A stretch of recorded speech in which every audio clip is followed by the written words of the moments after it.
Can you turn that down, please?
Can you turn that down, please?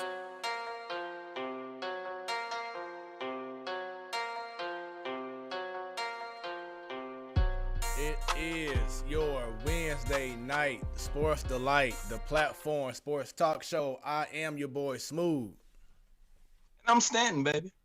And it's Bunny. Yeah. When it's about sports, Okay, so it does become my business, right? I was like, I ain't gonna say nothing. And business just picked up. there it is. Happy Wednesday, y'all. Hope y'all doing well. Bunny, how you doing so far? You want the short version or the long version?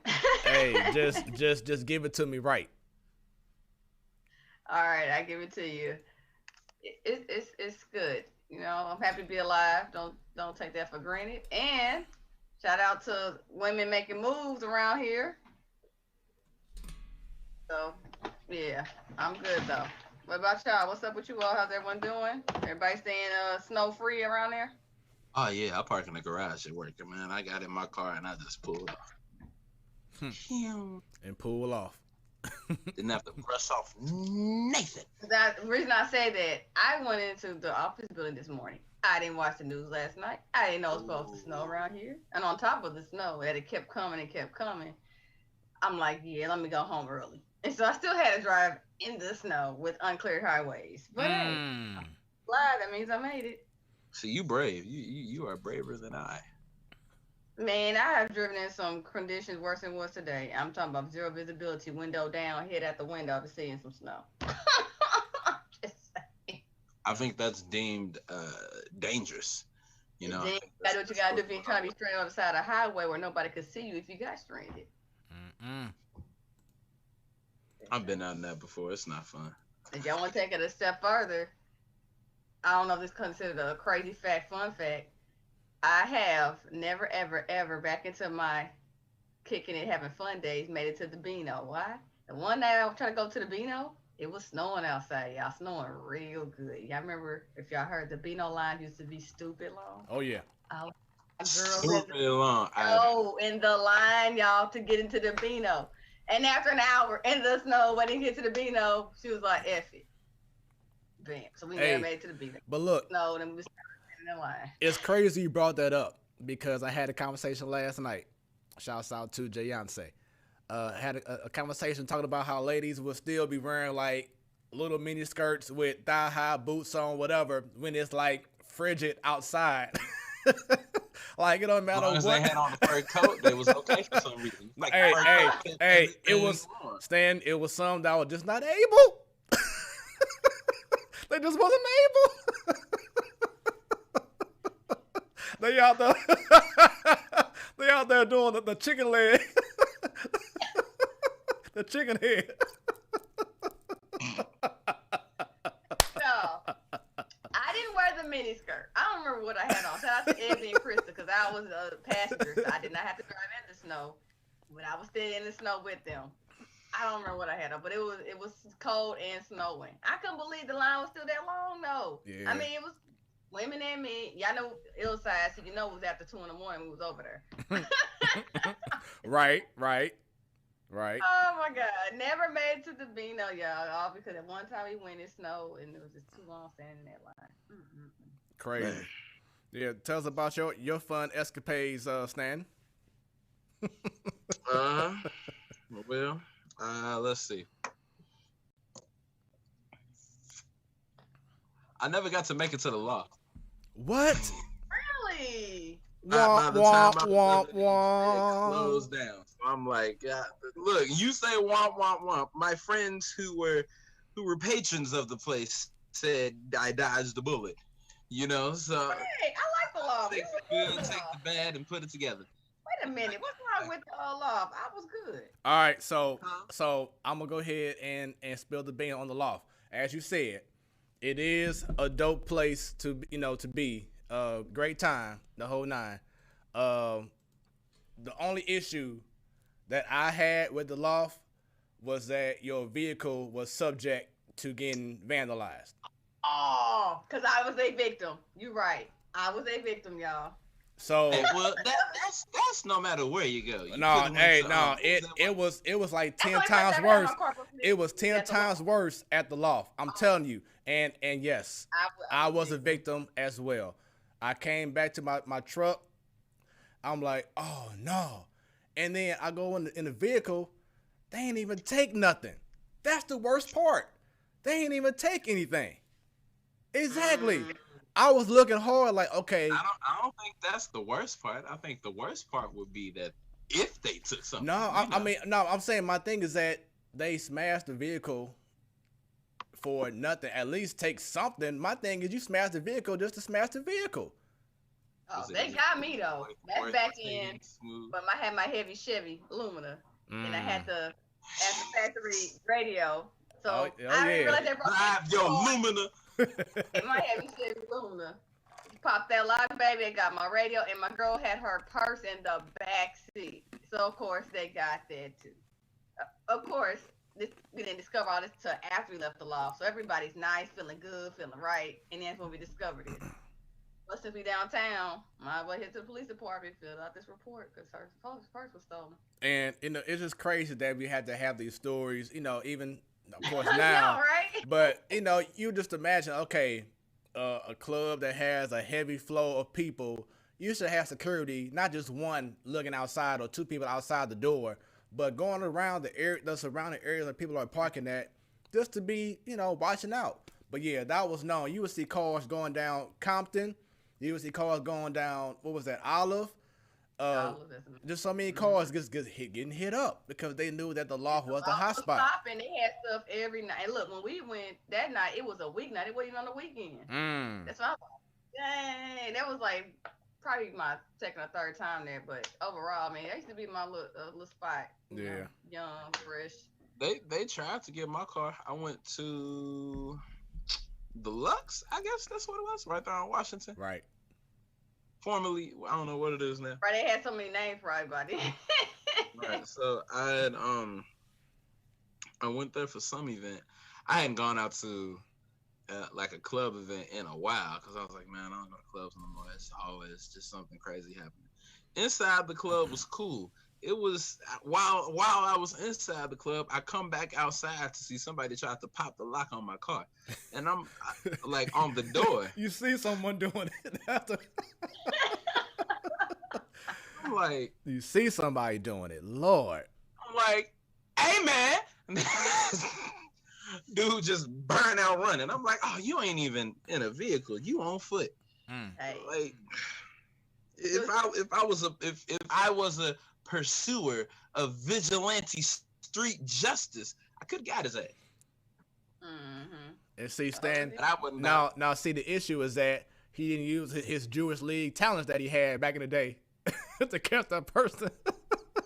See, hey man, hey, you don't try to relive your glory days while you've been drinking. I know that's what you see on all the YouTube videos, but think about it. What happens when they try to relive their glory days while intoxicated? It never ends well. Yeah. They ended up getting dunked on by their younger nephew.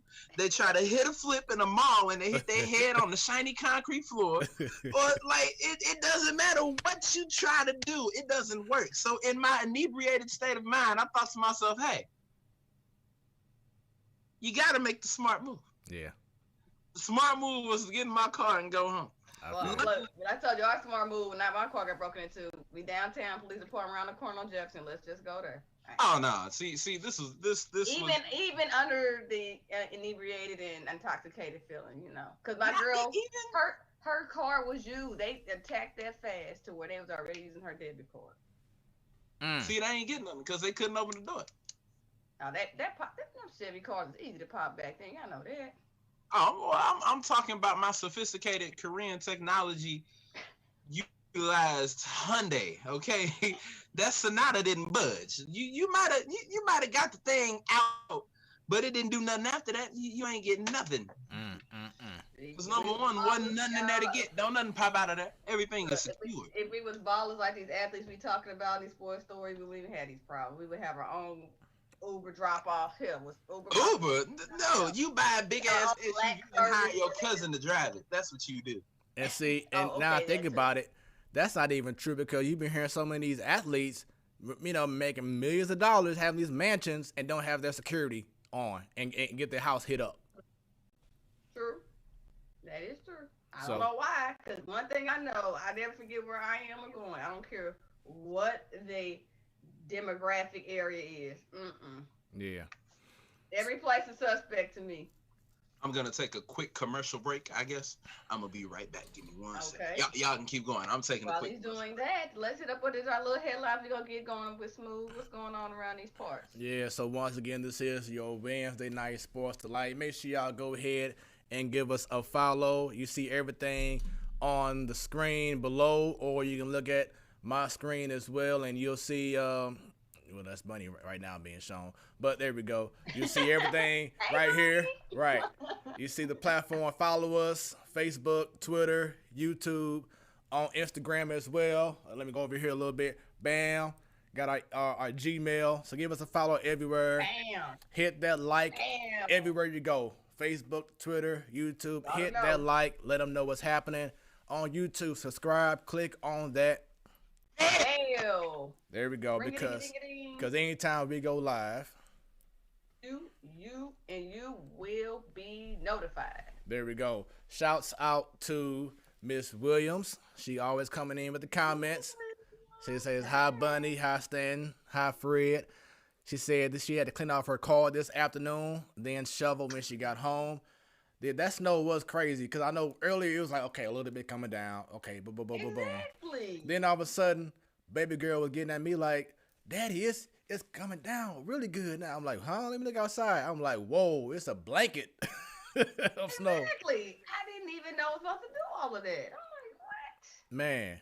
Then she said that the snow stopped when she left at 3:30 from work, I guess, and the roads were clear. And then shouts out to Jamie. Jayonce, she said them young days, talking about going out to the club, having a little nothings on, boot high, 10-degree weather. Like, you know what? It's 100 degrees right now because I'm hot with it, That's how it was. Then hotness lasts on so long once you get back in that cold. Man.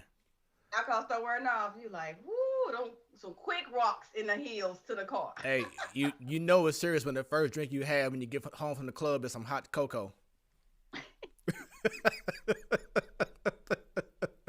Oh my God. Look, hey, it's so much happened back in them days. It's not enough time to talk about this stuff. Let's see here. Miss Williams says a coworker of hers once complained that her feet were cold. Miss Williams looked down and said, "You're wearing sandals with bare feet. Of course your feet are cold." Exactly. And then she says, people fall into that I live in a safe neighborhood mentality. Yeah. You just can't assume. But everybody in your neighborhood don't come from that mentality, so clearly. Yeah. So you just can't assume. Always gotta have that safe, be smart, be safe when you're out there mentality. So but yeah. Look, during the pandemic, during a blizzard, people are still gonna be out there trying to get and take advantage of people. I'm telling you. Yeah. So we hope that everyone is enjoying this show so far. We have a great show in store. About to get into some of these hot topics before we bring in our special guest, someone who I haven't seen in person or via Zoom. We have not engaged in anything since probably my 8th grade year. So you talking about? Look, you resurrected him though all these years later. Exactly. So definitely look forward to this conversation with him. But let's go ahead and get right into it. Once again, everyone, if you're watching, share the stream right now with the peoples. If you're on Facebook and you're trying to leave a comment so we can all see it, you have to comment under the platform Sports Talk Show page. If you go under Bunny's or go under my personal page or our special guest page and leave comments, hey, da-da-da-da-da, we can't see it. So it has to be under the platform Sports Talk Show, only if you're on Facebook. So, that being said, Bunny, the NFL playoffs went down. And on the screen, you will see the bracket. I'm still hurt because, I picked the Seahawks to go all the way. So, my feelings still hurt. Oh, yeah. However, we passed that 2 rounds later. Shout outs. Wait, I don't know what screen you have. NFC, AFC, both of them? Okay. Showing the entire bracket. There you go. Yeah. Okay, I see it. So start off with the NFC first. Green Bay and Tampa Bay. I knew it was gonna be a good game, and it was. It's controversy because Aaron Rodgers said, "I want to go for 4th down," and the coach like, "No, we're gonna do a field goal." And he didn't get another chance to go out there after that. But still was a good game up until that point where Green Bay made a comeback. But as you know. Yeah, and just to continue on. Supreme. And just to continue on with what you were just saying, yes, that was a huge mistake. A huge mistake by Matt LaFleur, head coach of Green Bay. You have the guy, more than likely the 2021 NFL MVP. You put your best player in position to win you the game, and you deny him the chance to do so. That is going to haunt him, just like it haunted Pete Carroll not giving Marshawn Lynch the ball against. You know what I'm saying? You couldn't have asked for a better opportunity to possibly win the game, and you did not allow your best player, your go-to guy, to win you the game. And I know that has to sting for Aaron Rodgers. But think about this: if Aaron Rodgers would have had the ball on 4th down, and they didn't get the conversion, nobody would have been asking, "Oh, so why y'all just didn't kick a field goal and try to get the ball back?" You wouldn't hear too many questions on that part.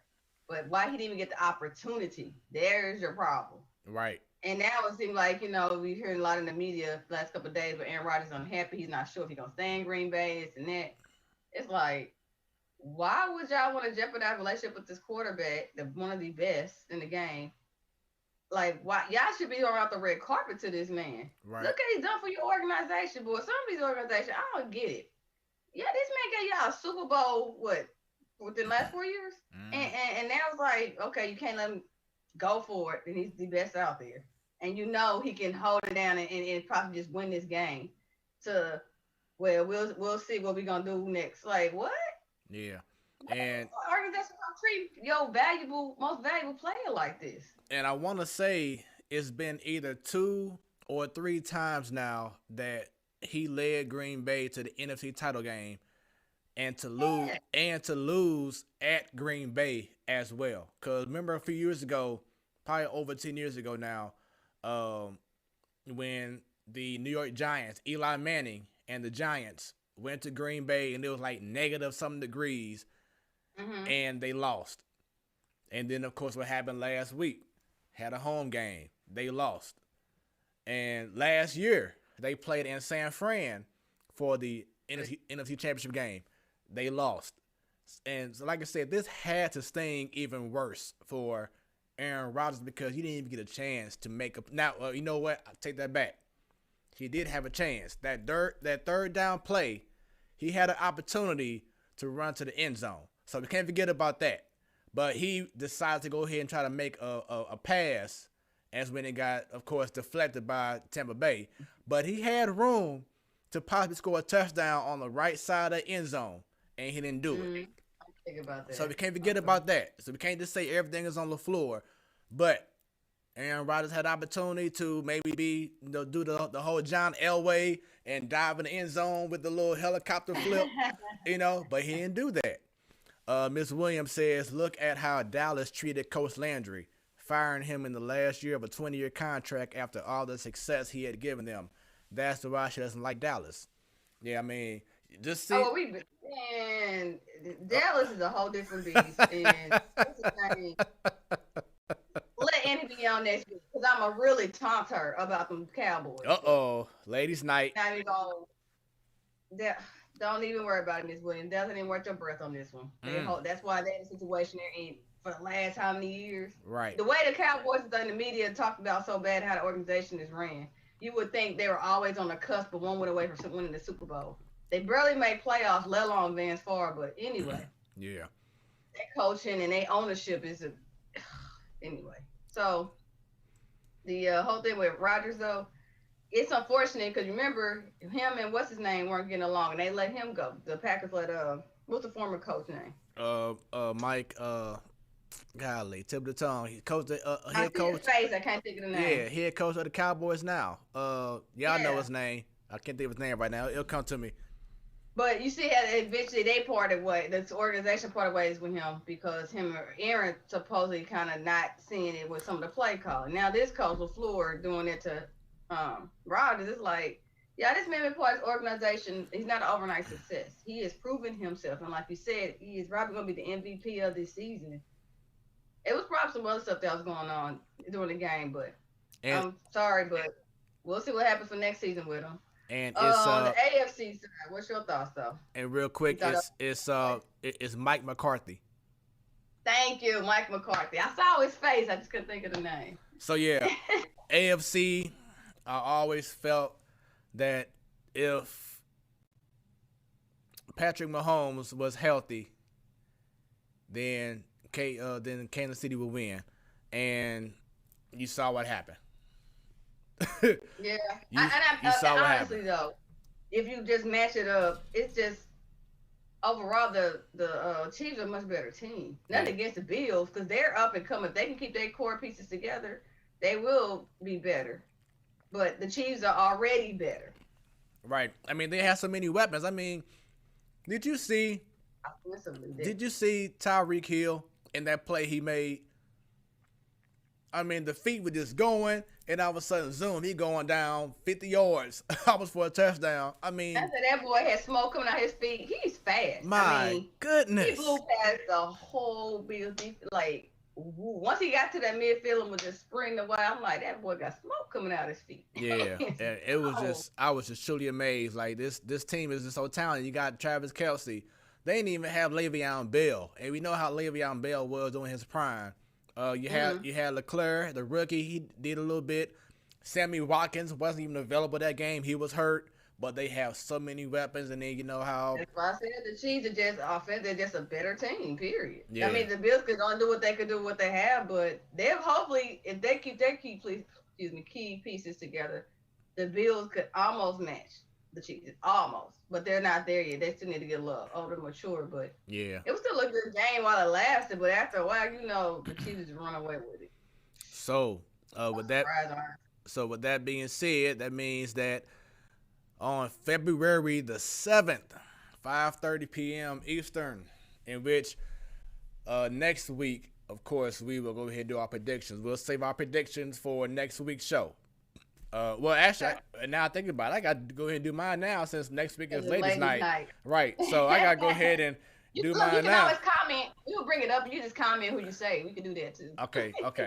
I'll make a study. Go ahead. If you want to, go ahead now. Go ahead. No. I need time to think about this one here because this game here is going to be special. Tom Brady. Hey, this is definitely a must-see TV, and it should not be a blowout. You know how the time Super Bowl would be blowouts by the second quarter or second half. Yeah. I mean, last year's game was good until the end of to the fourth quarter. So yeah, it was tight last year. I can see this going tight for. I mean, think about it. You got last year's MVP. You have the quote unquote GOAT. Hey, Brady trying to pull a Manning, because you remember Manning took the Colts to the Super Bowl and won, and he took the Broncos to the Super Bowl and won. True. So Brady's trying to be another MVP to take two different teams to the Super Bowl and win with both of them. So, and I believe if Brady wins the Super Bowl this year, do you see him retiring? Because I can see him like, okay, I'm gonna hang up my cleats. I can see it. Yep. If he wins, I can definitely see it. And I can see it hanging up the cleats. Yeah, do a John Elway, leave out in the blaze of glory, win that ring, and I'm out that thing. Manning too. Manning did that when he got with the Broncos. That he hung up his cleats after that. Yep. Well, I mean, for him it was different though, because he had that injury, that neck issue, so he wasn't trying to stay, too much longer. So his situation is a little bit different than Tom Brady, but I definitely want to stand if you go ahead and make that move. But yeah, it should be an incredible game. Stan is back. Stan, your thoughts on the no predictions, but your thoughts on the upcoming Super Bowl matchup? It's rigged. That's oh Lord. On the Tampa Bay side, I will tell you it's rigged. Please elaborate. The NFL just had to have a storyline with Brady in it. Is that why they had to? It's been time they haven't made the Super Bowl when he's with the Patriots, so they didn't go to the Super Bowl. So he had to have he had to have the year he had last year with the way that he was removed from the playoffs, and to come back with the Tampa Bay Buccaneers. What? He got his weapon. I'm just gonna stop right there. Then. We'll wait on his predictions next week then. When is the last time you heard the Tampa Bay Buccaneers? John Gruden. Hey, I'm about to say Gruden won a championship with them Super Bowl. How long ago was that? I don't care if it was 20 years ago. The fact that he's won, you act like they ain't have nothing. They've had it before. They had nothing for 20 years. Hey, Bunny, it sounds like he taking this man personal. That's why he's saying it. It's personal to him. It's personal, and I understand, especially if you are a St. Louis fan, a St. Louis Rams fan. I understand, but in sports, not your Fifi. But look, in sports, you cannot have a personal vendetta on an athlete, because that's gonna be a bad look on you. It's gonna be a bad look on you. It's gonna be a bad look on you. Okay. Anyway, hey, I'm telling you. You know what? I meant to call him out on the NBA. Uh-oh. The text we had the other day. We talking about a couple of players, and we responded, and he's like he was driving. One of them was a football player, madam. Let's just say that. No. Because when you talking about in your feelings, One you of them was personal too. How she say Stafford plays football? Wait a minute, that's not an opinion. That's factual information. Your feelings. We talking about football now, and I just brought up basketball because you did the same thing. You taking stuff personal. I just said basketball, buddy. You just said it. The word basketball. I'm talking about how you in your feelings, because I brought up that example when we were texting the other night. And your feelings takes personal. I never got. Hold on. Okay. Since you want to bring it up now, let's bring it up. Since I never did text you, I feel like I was driving forever. Right. For all y'all out there, I know we're talking about NFL and its Super Bowl predictions, kind of, sort of, but. Oh no, I thought we were on the thoughts of the game. This panel here who's in his feelings dealing with certain NBA players as well. If he gets out his feet, look, we have had this conversation before, Bunny. So his do-rag wouldn't be so tight, y'all. Help me out here. Come on. Hold on, what? Oh. All our listeners, maybe I'm crazy, but I think if he get out his feelings, his mind will loosen up, the do-rag will loosen up, the wrinkles won't be so much in his forehead, and he'd be like, okay. There's nobody in their feelings, Bunny. I was talking about the game, and then Smooth said something about a personal vendetta, and then you bringing up text messages. We're not even talking about text messages. What you doing? For being in your feelings, because come on, tell about the topic. Come on. What you doing, D'Angelo Russell? Okay. Anyway, the topic at hand. Do I feel like Tom Brady and them worked their way in there? Yes, because I truly don't believe that you had Aaron Rodgers that shook up. I feel like something happened. Ain't no way. I ain't never seen Aaron perform like that before. Ever. So Plus, I also want to note this was his first championship game at home. No, it was not. No, it was not. Why everybody keep on saying that? He lost. A few years ago. Tom Brady's first championship at home? No. Aaron Rodgers. I don't know why they keep on saying that. Hey, brother, if the people that get paid to keep track with this is saying that it is, then that's what, I ain't arguing it. That's their job. Unless it was Brett Favre, but that year that the New York Giants went to Green Bay and won at Green Bay when it was like negative something degrees, and then he won to go to play against New England, and he beat New England.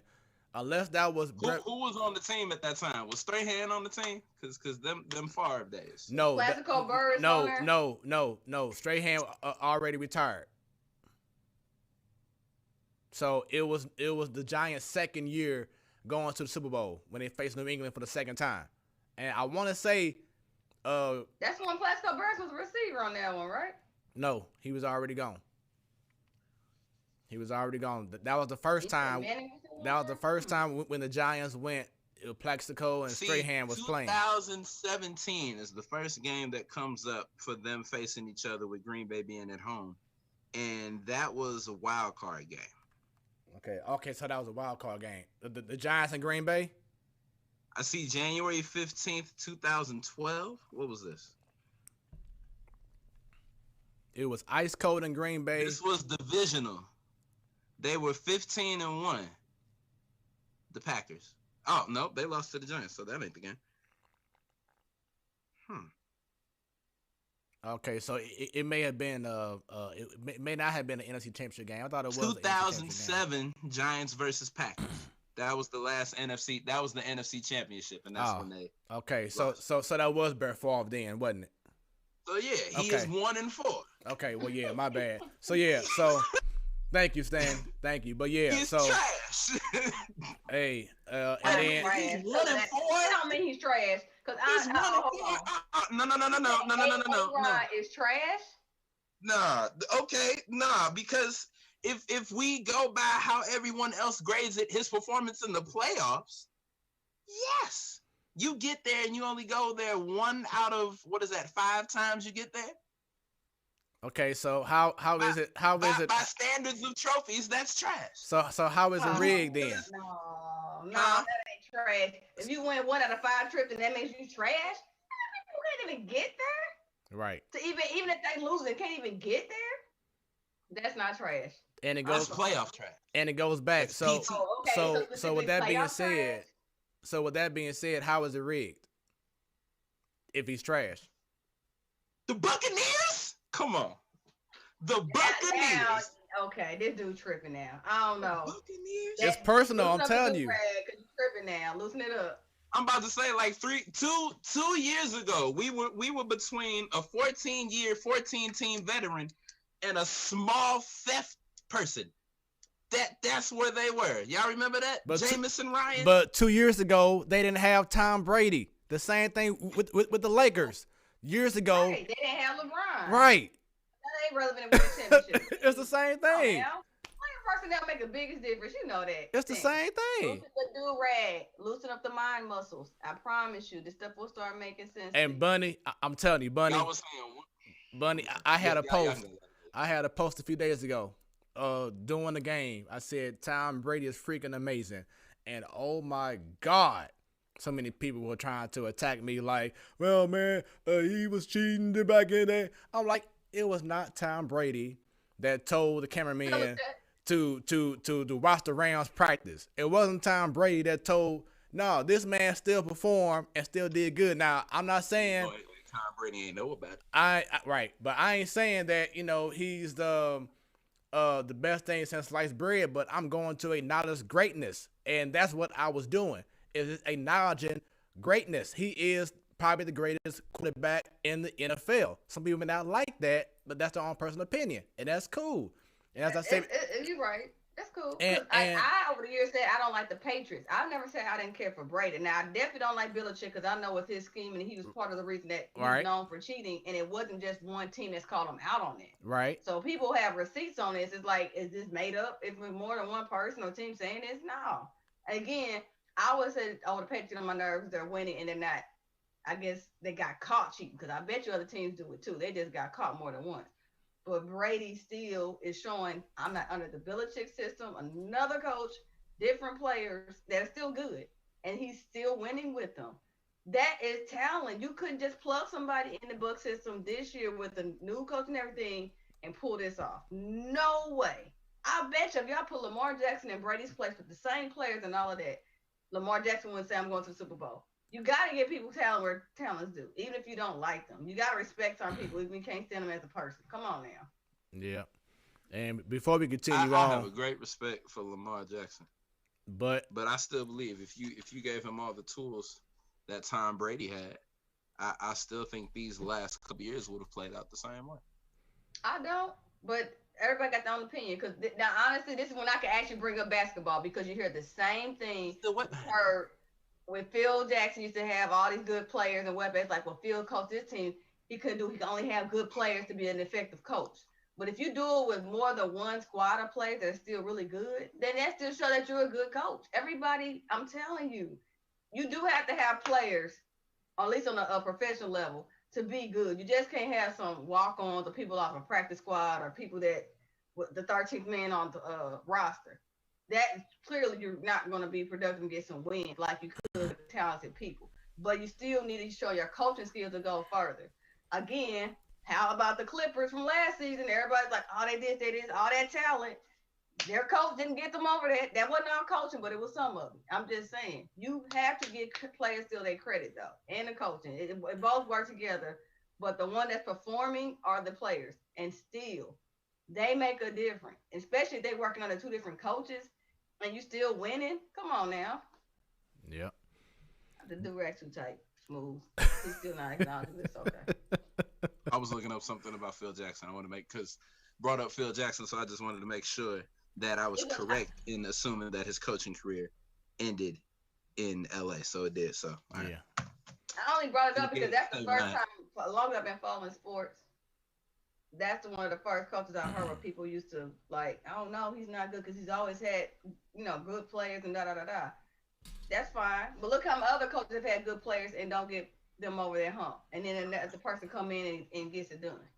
But when it comes to Phil, he has it set up beautifully to where that'll just be mere speculation and conversation of whether or not his coaching depends on who he had on his team, because he ended with the last ring with Kobe.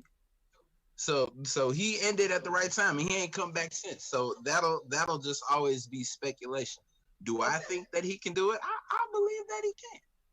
But whatever. Now look at this. Let's look at Popovich.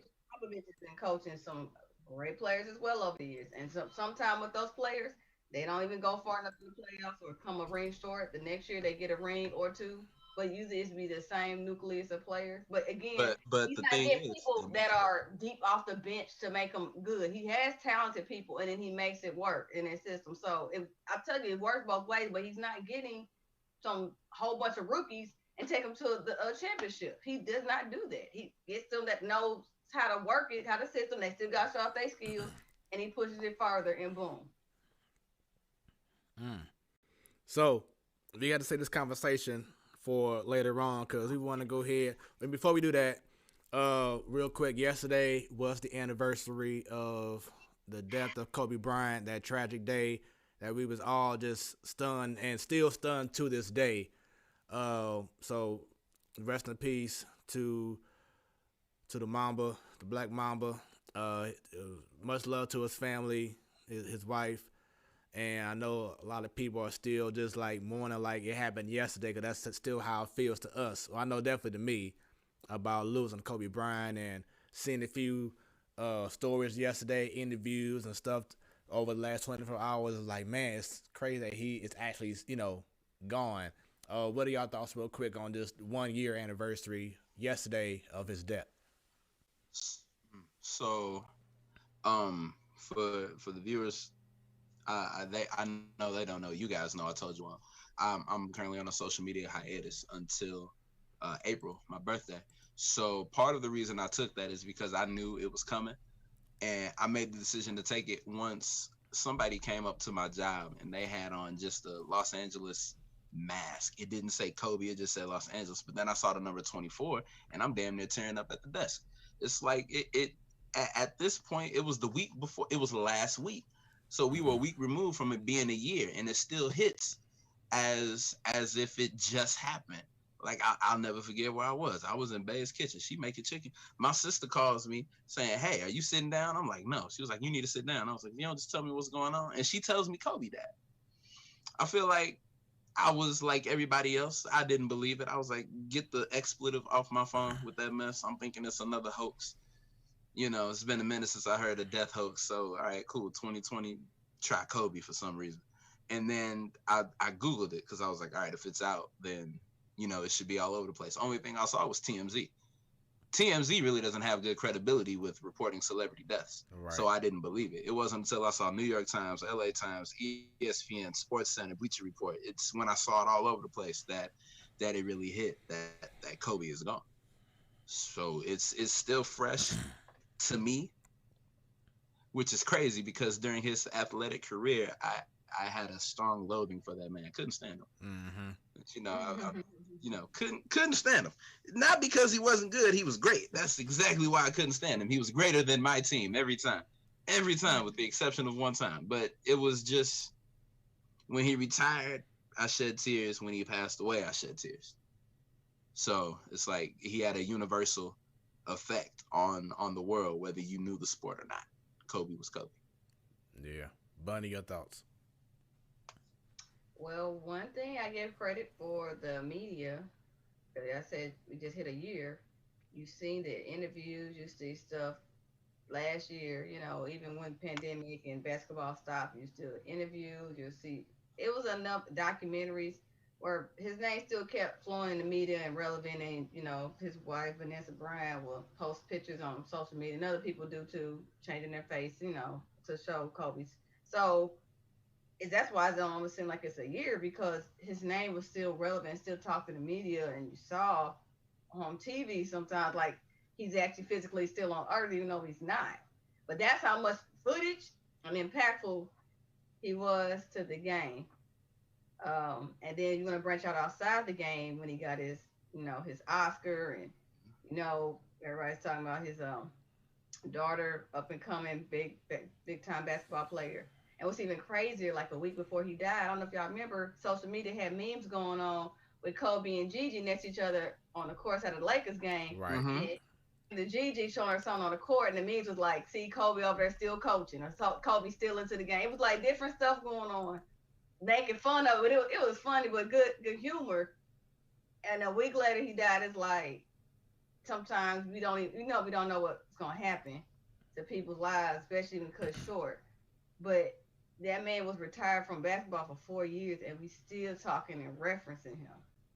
And now he's gone, and you still talk reference. I mean, his Mamba mentality is straight verb. Like, that is regular language to people.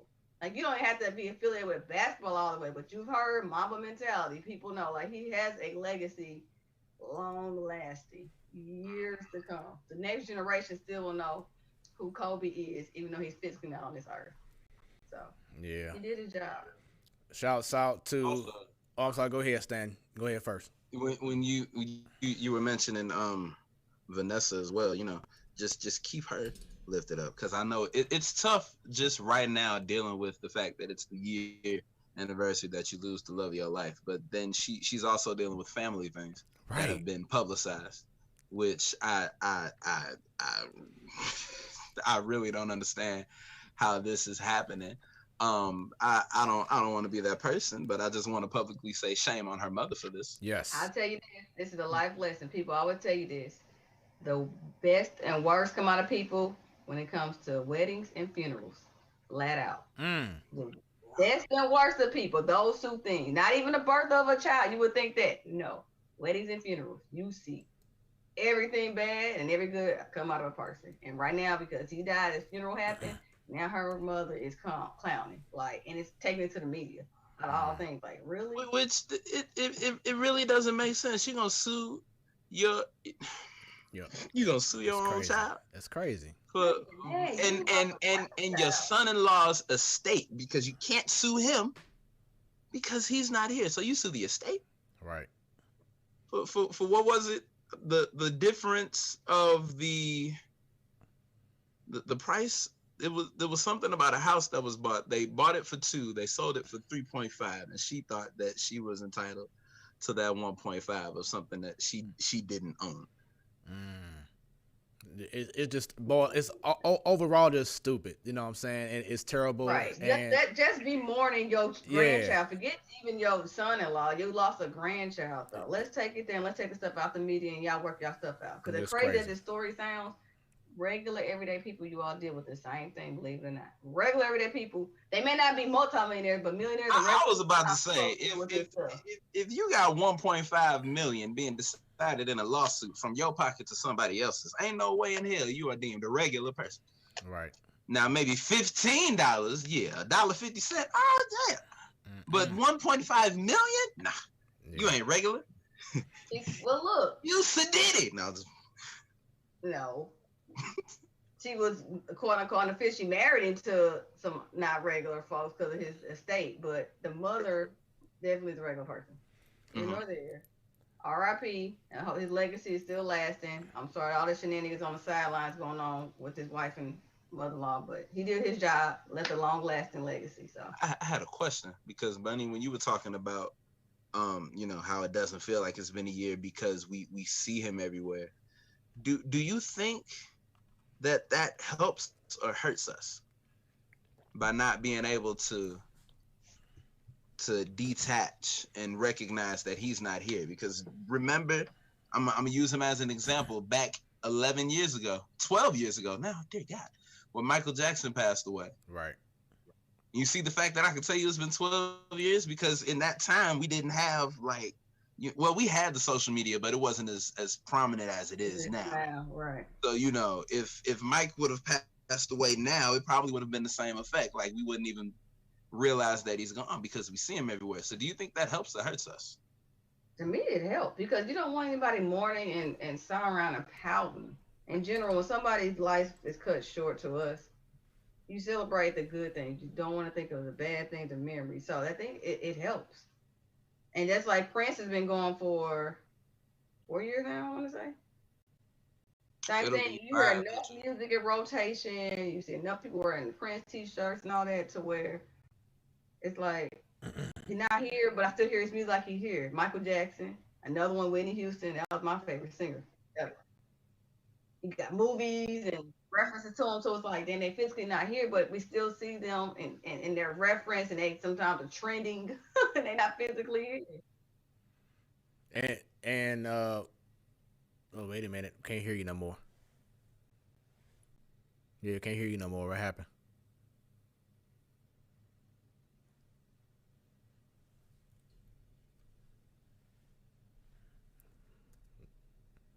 My imaginary headphones. Okay. Oh no, I'm talking about Smooth. All right. Hey, hello. All right, Nate. Now we all good. Sorry about that, y'all. Keep on going, Bunny. It was a connection with the internet going on. Sorry about that. That's all good. So the point is, if we could talk about you, we see you on your t-shirts, you're trending, and you're physically not on this earth anymore. Years after you have passed away, you're relevant. Your legacy worked. You left a lasting impression, and not just on people in the United States, on people in other countries around this world. They know your name. They know it's, every year when people's anniversary deaths come up, people will mention it. It's like, oh, it's been that long, but oh yeah, let's play all their music that day. Your legacy lasted and is lasting, which is awesome to me. My favorite Michael Jordan goes, I'm gonna be the same way. Ah, Lord, when Mike goes, y'all just gonna have to let me be for like 3 weeks. Man, hey, I'm telling you, for like a whole year. For a whole year. Look, I ain't coming back. But what you were saying with Prince and with Whitney and with Mike, all of that is true. But you have to remember there was a period in time where that they weren't the focus. So life went on, and we were like, okay, they've passed. We didn't see them all the time the way that we've seen Kobe for the past year. We everywhere you look, you were seeing old highlights just because. Like it's not the anniversary or anything. They're just posting it because it's the anniversary of that happening. I feel like the reason, and I feel like I just figured it out. The reason that Kobe has like how we've seen it all the time is because there's you have more to see when it comes to an athlete than it does a musical artist. Like you can't just throw up concert clips of an artist just randomly, but you could throw up a point where Kobe just blocks a shot, or Kobe has a massive dunk, or Kobe has a game-winning shot. You could just throw those up like all the time. So there wasn't a period. They say the after. There wasn't a repass per se. Like we had the service, we had the burial, boom. Like there was no repass to be like, hey, how you doing? How's the family? Who cooked this chicken? Things like that. So it was. We just always saw it. It's like we were just reliving a memorial service. Yeah. But that's kind of okay. What about Nipsey? That's a big LA rapper. Murals. You see some of the murals with Nipsey and Kobe side by side. And you can't bring up Nipsey's concert per se like you could do a Kobe footage and doing all this. So my answer to that would be going back to Stan's original question about the effect. It really depends on that person and how much love that individual person had for that, that star. Like for instance, when I see the Kobe tributes or whatever, I think at times about Purple Rain. Cause you know how much she loved Kobe. So she may take it differently because of how much she loves Kobe that much that maybe she did see him on TV. She did see him see a mural somewhere or whatever that she instantly just may start crying. Like me, I'll see him like, damn, he gone. That's crazy. But she may take it differently because she had more of a personal connection, not saying she met him, but it just hit different, and that's how it is. It just kind of really depends on that person. But we don't want to hold up our guests because we got to go ahead and get him on real quick. And then, like I said, we can definitely add him on to the conversation, and then Stan, just hold that thought, put it in the pen or whatever on your phone, and we'll bring it back up. But we want to go ahead and bring our guest in. He's been waiting. Shouts out to Devin Alexander. He was on our show a few weeks ago. He says, Bunny, you have not given follow yet. Give him a follow. He's waiting on you. I haven't. No. I thought I did. My bad, Devin. Ooh. Yeah. Calling me out like that. Oh, You ain't following. In my defense, I ain't got the apps on my phone. I'm on a hiatus. Right, but after April, it's on. the list. It's my on the popping. bad, homie. I don't want to get on that naughty list. Let me fix that right now. All right. So with that being said, for the first time since 8th grade, you're talking about over 20-some years ago, man, that I've seen this guy, talk to him at all. He's one of the coolest guys that I've known. Teachers, especially, he was my history teacher for me and for many back at my middle school, Gateway Christian. So shouts out to everyone at Gateway Christian. Hope y'all watching right now and tuned in. Make sure y'all share this stream right now. He's one of the most decorated head coaches ladies head coaches out there from back in the day. Look forward to hearing his story be told. Without any further ado, I have to call him. I can't call him by his name. I can't say William or Scott. I have to say Mr. Vanscoy. But without any further ado, we bring it on now to the Platform Sports Talk Show, Mr. William Scott Vanscoy. Mr. Vanscoy, how are you doing? Doing just fine. How you? Man, we are doing well. It's great to see you, and we love the background. I was about to ask you about that background, Mr. Scott. That's in Springfield, Missouri. Okay. It's an old Route 66 hotel. Oh, was it Rest? What does it say? Rest something? Rest Haven Court. Okay. There we go. See, we are coming in doing backgrounds. I'm loving it right now. So how things been going? Well, here come me and Bunny just Plain James over here. We have no background, so hey, y'all have it's time. y'all against us, huh? Hey, you got to prep. You got to go ahead and get together so we can all make it happen here. Via Zoom. We got to go ahead and get that. Mr. Scott, you make me look bad. But it's okay though. You're just right. Guys looking bad in front of company. Yeah, right. Oh, you don't want to see what my house looks like. It's a mess. So I put the background up. Yes. So, Mr. Vanscoy, Coach, what's been going on with you? Oh, not much. I was taking pictures for 10 years, life touch photography, and COVID hit in March, and I've worked since. I'm retired. Wait, you retired because of COVID when it stopped, or you was already retired when it Well, I was going to retire before the season started, but my last pictures took some baseball team pictures in March. And I was done. It worked since. Okay. And I retired from coaching in 2009, I think. Yeah, 2009. Okay. Coached for 19 years. Wow. So let me ask you this, because Fred just said he couldn't call you by your first name. I know I'm like that with my teachers now that I see as a whole adult. We got families, and I still call them Mr. or Miss when I see them. Does that sound strange when your students, No, they still call me coach. Okay. Girls 50 years old still call me coach, But I still call my basketball coach. I still call him coach. He's 80 years old. Wow.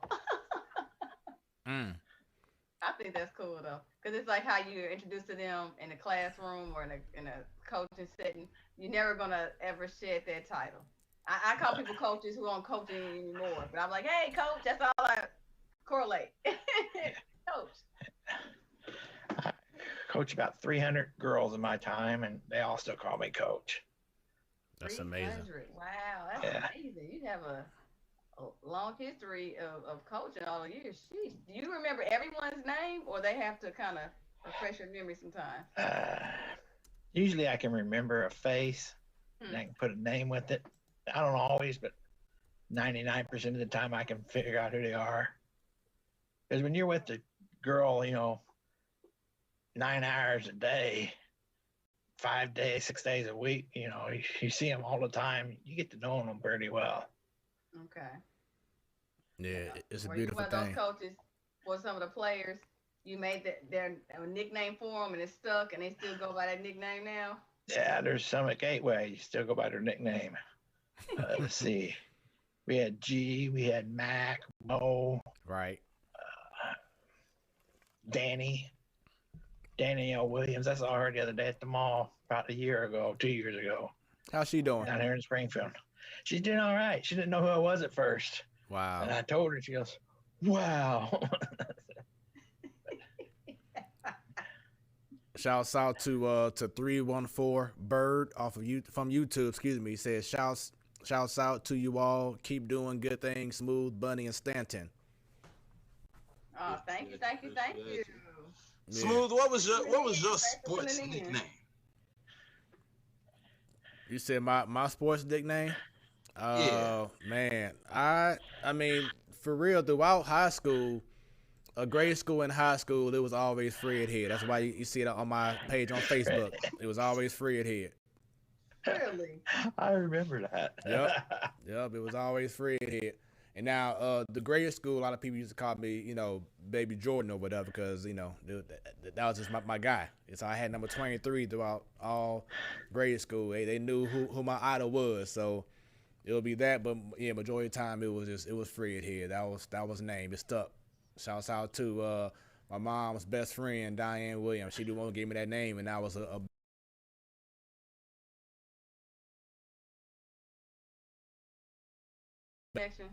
Nah, I think that's Smooth. Okay. There we go. We good? Okay, sorry about that. But yeah, it was just they're Fred Head throughout life, man. Started young and kept it going.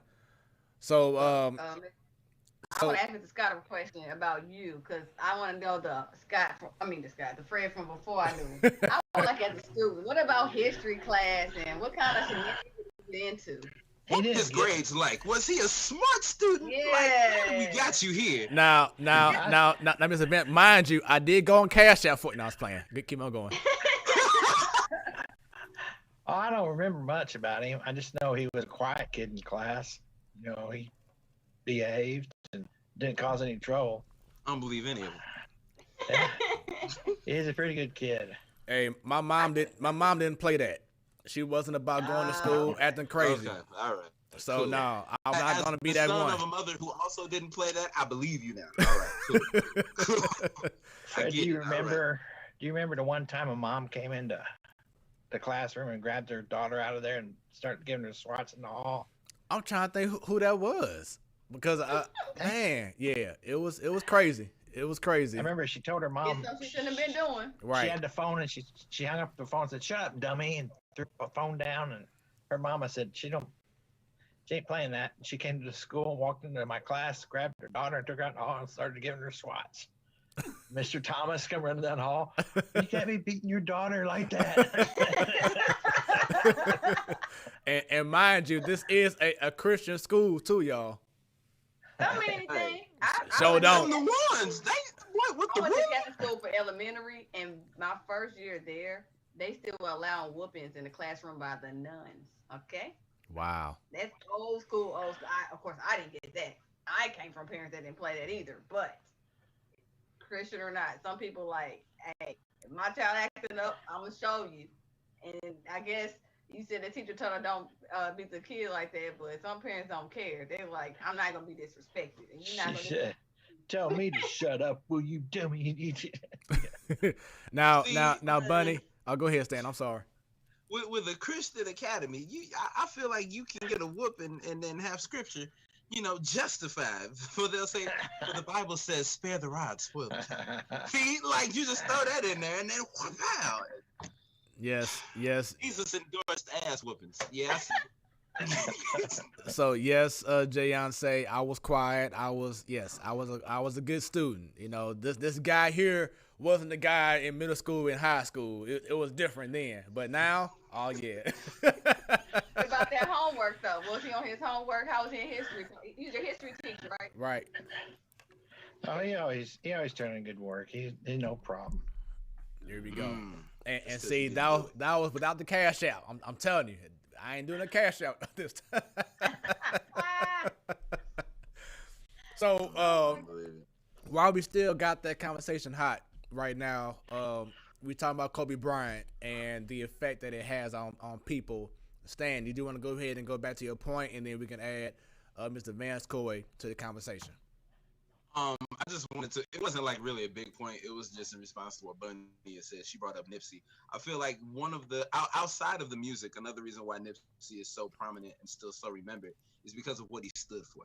You know, things he advocated for: self-wealth, depending on yourself, owning your own things. Like those are just things that he believed in. Holistic health. He was a big follower of Dr. Sebi. So that's how he lives, by like his hustle economics and his hustle laws and things like that. But I definitely understand what you were saying about how no, Smooth was saying that about how it depends on who you are and what that person meant to you. Like I believe that is true. Cause Pops gets me every time. John Witherspoon, I still don't believe it. That's mine for me. The one that if I see something, it might get me. Because they always show the good clips when he was trying to give wisdom on Friday and stuff. So you win some, you lose some. Right. But you So, Mr. Vanscoy, when Kobe Bryant died, what was your thoughts then and 1 year later? Oh, I thought it was tragic. It's tragic. You know, his daughter dying with him, that was tragic.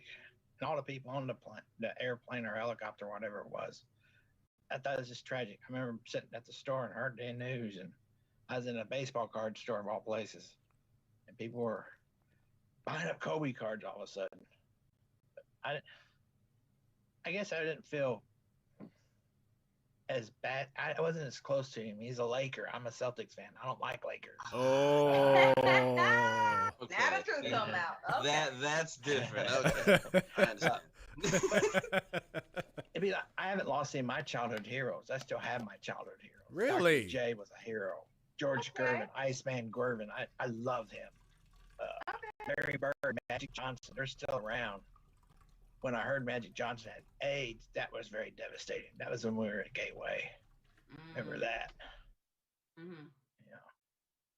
It's funny you mentioned that about Magic Johnson, because when that came out, I was no more than like 10 years old.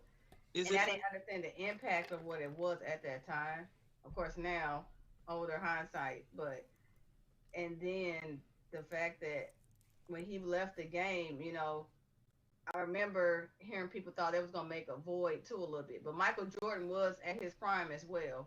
But that whole rivalry with the best of Magic and then Michael kind of thing, and when people like he was leaving the void a little bit, and I still didn't understand that impacts per se, but now that, you know, you couldn't even tell. That's one thing about legacies and history. I wasn't around when Iceman and Dr. J were balling, but I've seen a little footage and I heard from my father, you know, about the great stories. And this fast forward, Magic Johnson, when he was up and coming, again, I was barely out of Pampers. But I've seen footage and stuff, and I still hear people, you know, like to compare when we talk about like a Mount Rushmore of basketball or even Mount Rushmore of guards per se. But the fact that Magic is impactful because similar to a little bit with Kobe, after basketball, they still were doing things and in the media and still doing, I guess, positive things actually. And so it's almost like Kobe was on his way to not necessarily leaving basketball behind, but a new chapter to where two different generations are going to see a basketball Kobe and a post-basketball Kobe, which you could see he was going to be doing great things as well. And it's almost like it would be two different people, because the Magic Johnson on the basketball court and the Magic Johnson, the businessman, almost like two different people, but they're the same, but they're just that good at two different things. You know, that's leaving a legacy in two different areas. That's amazing. I think Dr. J hasn't been in the scene very much anymore. He just kind of stays in the background. I think that's why you don't hear much about him or George Gervin, either one. But in San Antonio, I guess George Gervin still has an impact on people there. But I don't know. But Kobe was such a All-Star games. That's it. Yeah. But you saw Kobe. You see videos all the time on YouTube.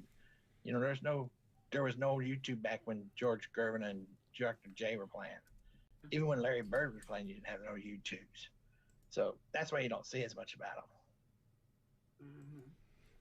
Another great ball player is Pistol Pete Maravich. Yes. He could score anywhere in the gym. Yes. He was a great ball player. I mean, you talking about before, going to all the flashy passes. I mean, this man had tricks up his sleeve. Pistol Pete. So if y'all don't know about Pistol Pete Maravich, look him up, man. This dude was incredible. He ain't even have sleeves, man. Pistol Pete led the NCAA in scoring career, and they didn't have a 3-point line back then, and freshmen weren't allowed to play. And he still got more points than anybody else. But he was the only one on his team. He was the only one on his team, though. He played at LSU, so right. He'd score all the points, and the other team scored 5 points, whatever. Actually, I guess 1.5 things I didn't know. I didn't know freshmen couldn't play in NCAA. Never knew that. No. Back then, of course. Back then. 3-point line didn't always exist, but I don't know when that started either in college. About 1982, something like that. Yeah, 3-point line in it. Great year. I don't know when, 80, 82, somewhere around there. In the 80s? Yes, I'm an 80s baby. Yeah. I graduated in 81 from high school, and we didn't have 3-point line when I was playing. Sure, I was born in 81. Yeah, I was born in 82. You guys are pups. I was not. We'll just settle that right there. Yeah, Stan wasn't even thought of at all. Maybe it was the actions that brought the thought, but he wasn't thought of. the actions wasn't there, the thought wasn't there, the plan, nothing. It wasn't even just a random passing blink thought. Like, nothing. I was somewhere. I don't know. So, if you graduated in 81, am I jumping the gun here if I ask him when he started coaching? I'm jumping the gun. Yeah, a little bit because okay. Y'all know our first question we have to ask our guests. So, Bunny, go ahead and do the honors. Well, I'll segue into that. There we go. So, Mr. Scott, what was the first sport that you fell in love with?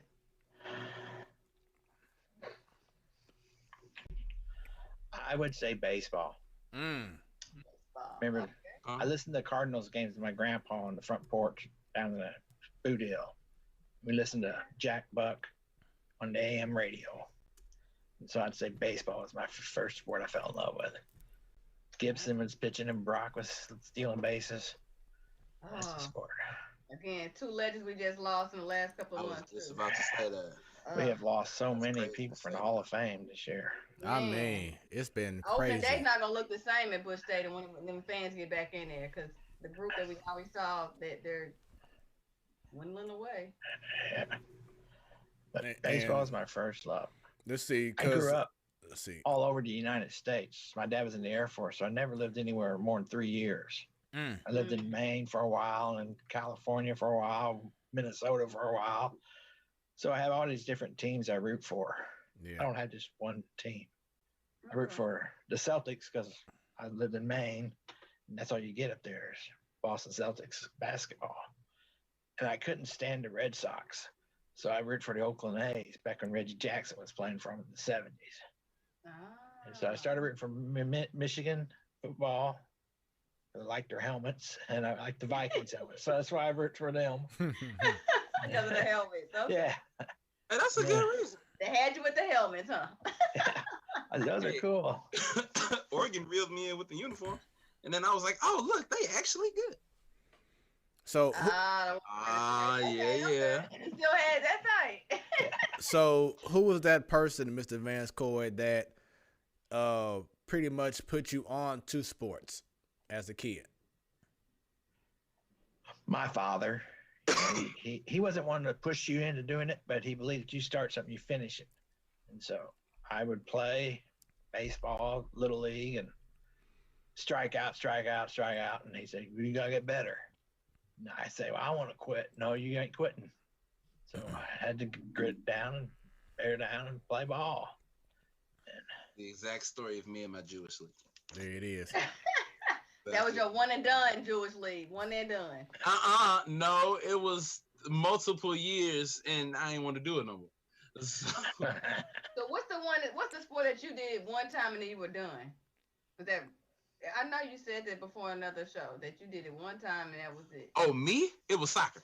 Soccer. Oh, okay. It was one and done. Now that I ain't nan trophy up there for soccer, and I ain't mad about it.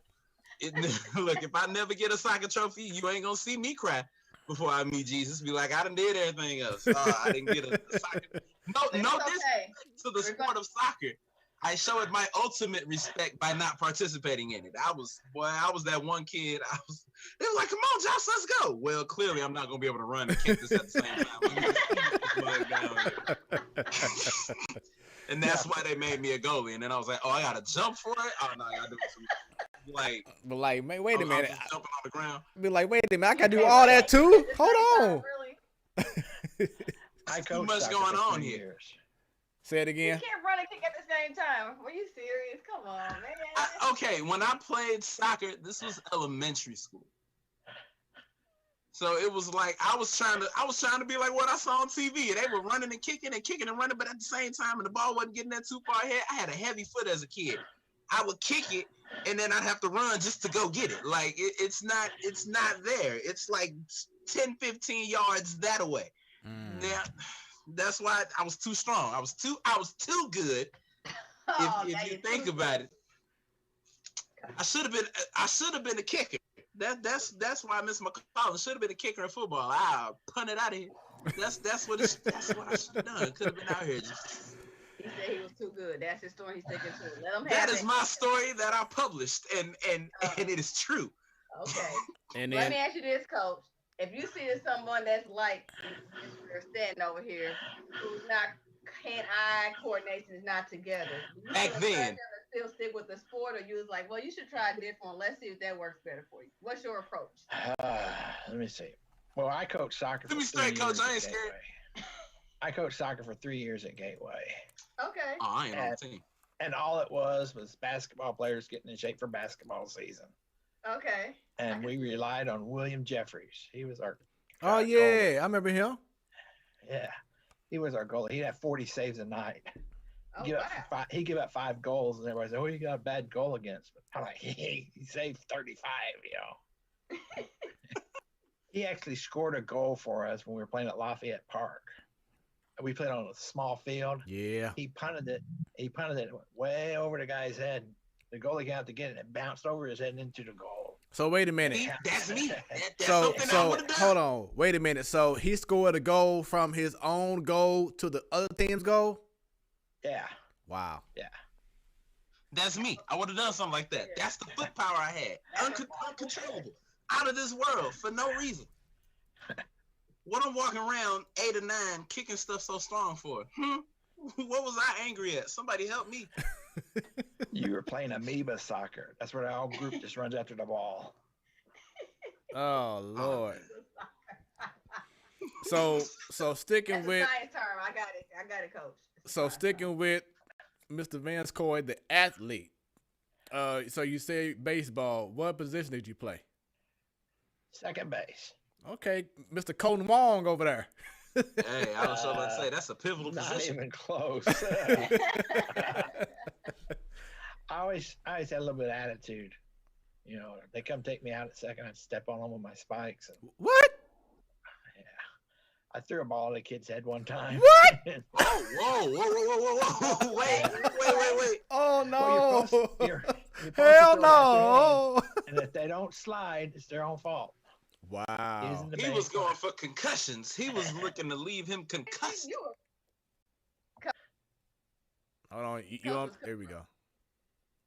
Say it again, Bunny. You was on mute. Say it again. Coach was cutthroat because he said he was going through it at the kid's head instead of he right. You're supposed to throw it at their head, and if they don't get out of the way, it's their own fault. Oh wow. Right there. I did. If they had those rules today. Back when I played, you could take a guy out at second base. You know, Right, you could do right. that kind of stuff. Coming hard with the cleats, sliding and everything, or look, taking that glove instead of just tagging them, you was beating them with it with the tag. If you came in spiking me, I'm going to spike you back.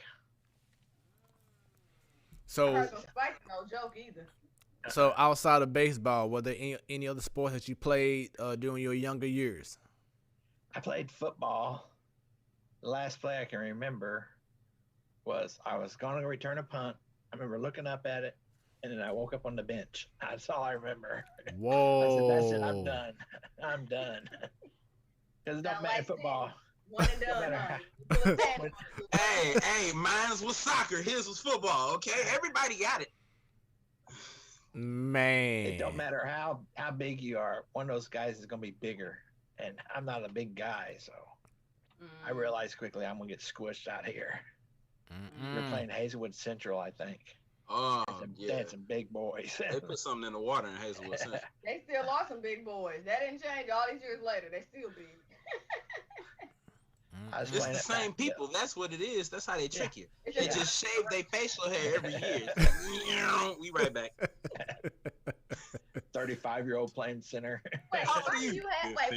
Excuse me? me? I mean, seriously, in high school, it should be only a sprinkle of guys that have facial hair. Everybody's just going through their body changes. Like, it's in the chicken, Bunny. It's in the chicken. Crisco. At this point, I can strongly say I know about the ladies, but we mature earlier than men, or boys, in high school. But those men should not be having beards like you all in high school. It's in the Popeyes chicken sandwich. Come on. No, Stan. It was that Crisco back in the day. Yes. It was whatever they cooked the cafeteria food in. It wasn't good for us. Man. All right, so tell us, what high school did you go to? I went to Pattonville. Hey, okay. You're a pirate. You a pirate. I went there for 3 years. My junior, senior, and sophomore year. Okay. I moved from a little school in the Boot Hill. My freshman year, I had about 45 kids in the class. The Pattonville, where I had 990 in the class. It was different. It was a cultural shock. I can imagine.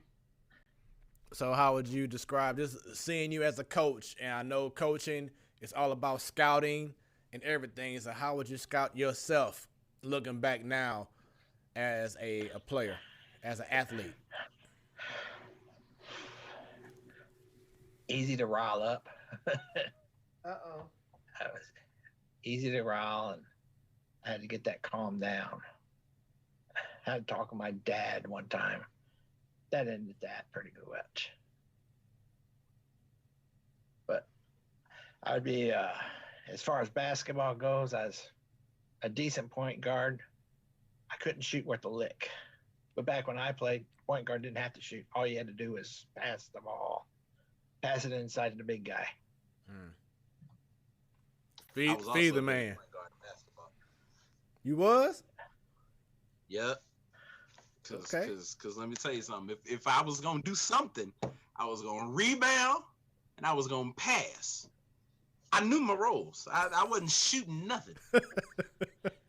Not a shot. I'm wide open. Pass it in traffic. I don't care. You better get it. I shot one from the top of the key one time, and it rimmed. And my coach yelled at me. So I said, no more shooting it. Nowadays, all they do is shoot the ball. And Stan, you a lefty, right? Yeah. Okay. Them assists was beautiful. Where the receipts to prove it? The VHS tape somewhere in the basement. Look, the SD card wasn't out yet. DVDs wasn't hot. Hey, Coach, we showing our age too. We talking about VHS tapes, okay? Don't forget. Look, I got a whole box of orange ones. Come on, you know where the orange ones are from. Oh man, he said the orange ones. The orange ones, classics. Oh, these kids don't know about the struggle with VHS tapes. I tell you. Man, they don't know about. Hold on. Or the cassette Getting tape. the pencil in there, turning it. Right. You had to rewind. Right. The good old days. Like, man, when I'm done, this movie gonna hit. So once again, this is the Platform Sports Talk Show, your Wednesday night sports delight. I am your boy Smooth. I'm standing, baby. It's funny. And we have special guest. Coach Vanscoy. There you go. He got it. Hey, no practice or anything. I like that. Part of the team. Let's go. All right, so. It's beautiful. It's beautiful. So how would you just describe your overall time at Pattonville? It was pretty fun. I was never a part of a clique because I was a new kid. I hung out with all different types of kids. I was a photographer as well, and everybody wants their picture taken. And so they'd always, hey, take my picture, that kind of stuff. And they knew me from sports and that kind of thing. But I couldn't tell you where any of those 900 kids I graduated with is today. I don't know where they are. So no connection with anybody. Nope. I went on a date my sophomore year with this girl named Bridget Van Landingham. So it's real close to my name. Talk about it, Coach. What you like about it? Yeah, she was cute, and we went to homecoming together. But after that, no love connection or anything. I thought she moved. Graduation day. Dang. We show up graduation day, and I see her at graduation. She thought I had moved, and I thought she had moved because the graduation in alphabetical order, and I was about 2 people from her. I never saw her at school after the homecoming dance. So when you asked her to the homecoming dance, did you look her in her eyes and say, "Hey, Bridget, let me get your digits"? No, it was probably more like. It's the rhyming that got her, huh? Hey, the rhyme work every time, okay? I ain't even trying. Oh my goodness. He on fire. He on fire. Get that water for him. Look, I'm cooling him off. I'm cooling him off. Water on him and cool him off, okay? Thank you. It's hot. Hey, like NBA Jam, he's on fire. Boom, like Oh, that game was the bomb. I remember that. Yeah. Fun game. So yeah, Miss Bridget was like, "Yeah, you're so nice, yeah, but no." Pretty much. You don't never believe them when they say you too nice. I mean, believe them when they say you nice. But when they go in, oh, you so sweet. Nope. All right. After I drop you off, I'll see you somewhere in life. All right, cool. Ain't gonna see you no more. It was probably more like, hey, you going? I don't know. Are you going? I don't know. We just went because we had no one else to go with. We needed to go do it, so that's why we went. so simple. Life was so simple then, wasn't it? Yeah. So, what color you wearing? This? All right, I bet.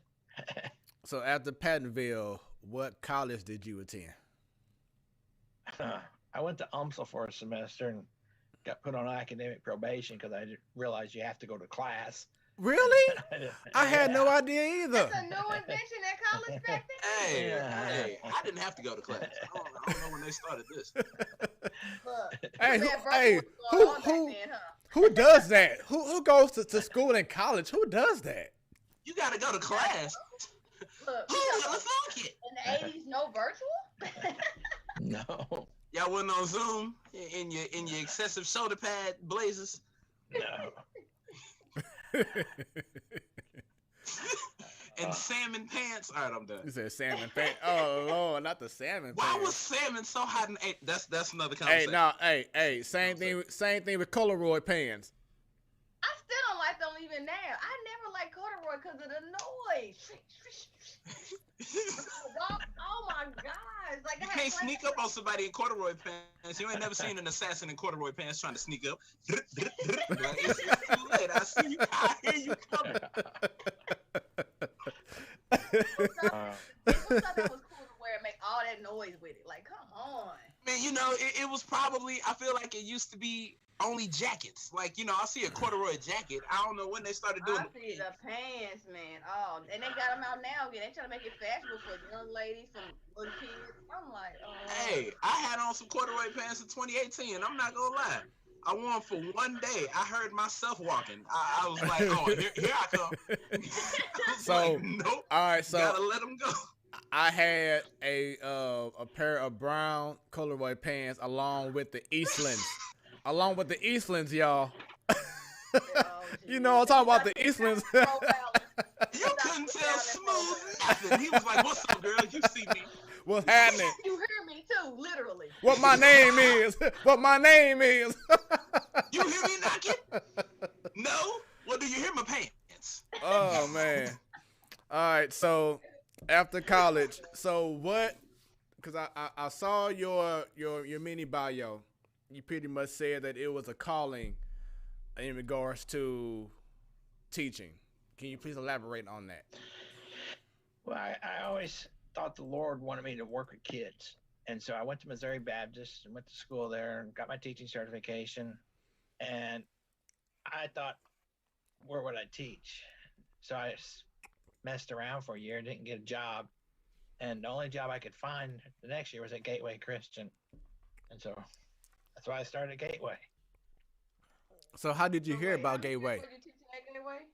How did I hear about Gateway? Yeah. I saw an ad in the paper, I think. So I went down there and talked to Mr. Thomas, and the rest is history. I started teaching there. Taught there for 4 years. You were at Gateway for 4 years? For 4 years, yes, ma'am. And I kind of fell into girls coaching because I was coaching the soccer team, and they had a lady going to coach the girls basketball team, and she quit a week before season started. And Mr. Thomas came up to me and said, hey, you played JV basketball in college? I did for like 5 games. And he said, you want to coach girls basketball? And I said, I don't know. I'll go home and ask my wife. And he said, oh, I don't have time for that. I said, well, I'll do it if she agrees. He goes, fine, you got a game on Friday. Whoa. And so that was like a Monday, and we had a week to get ready for it. Whoa. No pressure. No. Right. None at all. He's like, we ain't got time to wait on your wife. Wow. It's like, let me now forever hold your peace. That's a sign right now. No, I don't want this job. I don't got time to wait on my wife. Say, to speak now, forever hold your peace. So he's like, okay. We had some really good girls teams there. Yes, you did, and I'm bringing that up very soon. Shouts out to my sister Teresa Prince. You recall Teresa Prince? Yes, I do. There we go. She's on here. She just gave a shout out. She says, in regards to the corduroy pants, she says fire starter pants. Yes, they were, baby. I'm glad I didn't own any. I just couldn't stand people wearing them, though. Girl, I don't know if it's you or these pants, but I feel things warming up between us. It's warming up on your side, not mine, okay? Hey, our love. Hey, Stan. My burning love for you. Hey, Stan. Our love is smoking.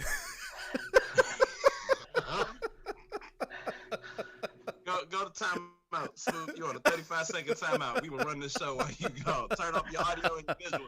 35 seconds. I will give the counts. You gotta go. All right, and now. So, Coach. All right. And then Teresa says GCS with the heart. Gateway Christian School. I'm glad y'all got it, because I was like, GCS, is that a team? Y'all have little mini reunions, anything? Do y'all have? We had to get together about, I don't know, 8, 9, 10 years ago. I only had a few girls show up, but it was cool. I got to see G, and Debbie was there, and Christina. Oh yeah, Christina Jackson. It was a baller. Yes, save that, because I have some questions about her and the team very soon. So save that thought, because we're definitely gonna talk about her.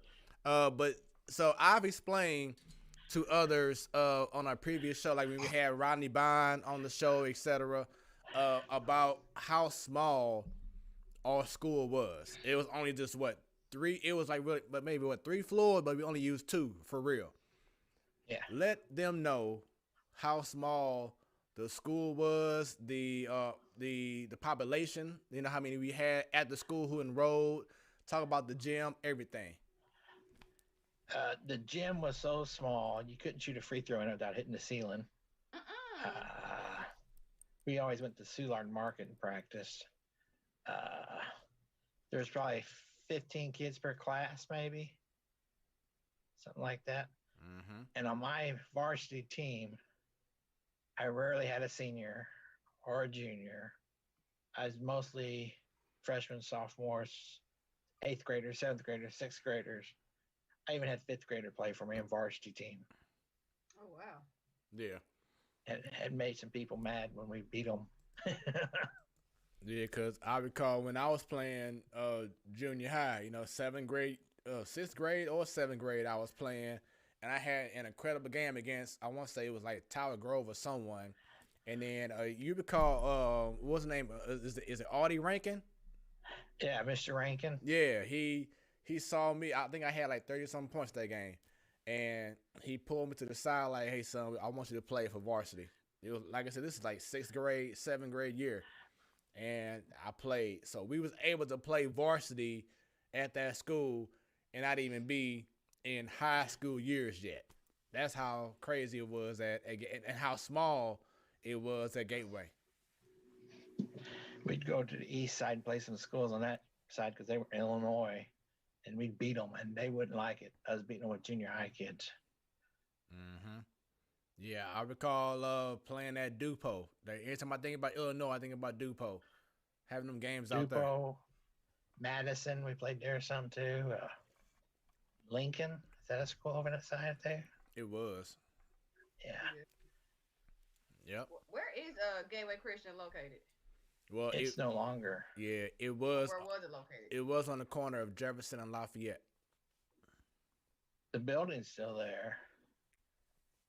Yeah, the building's still there. But now it's like built in 1920. It used to be a German beer house.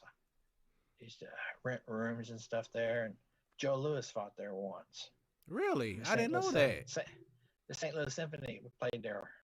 They recorded albums there. You know, it had that nice big sanctuary where you could set auditorium. Right.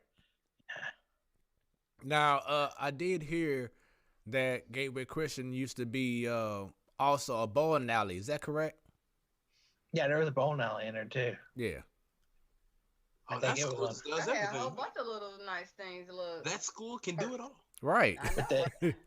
Look, did y'all have a track in there in the pool while you at it? I wish. Look, they had a ball pit, ground floor. We used to run the stairs in that building, and the girls were not wanting to run all the way to the top.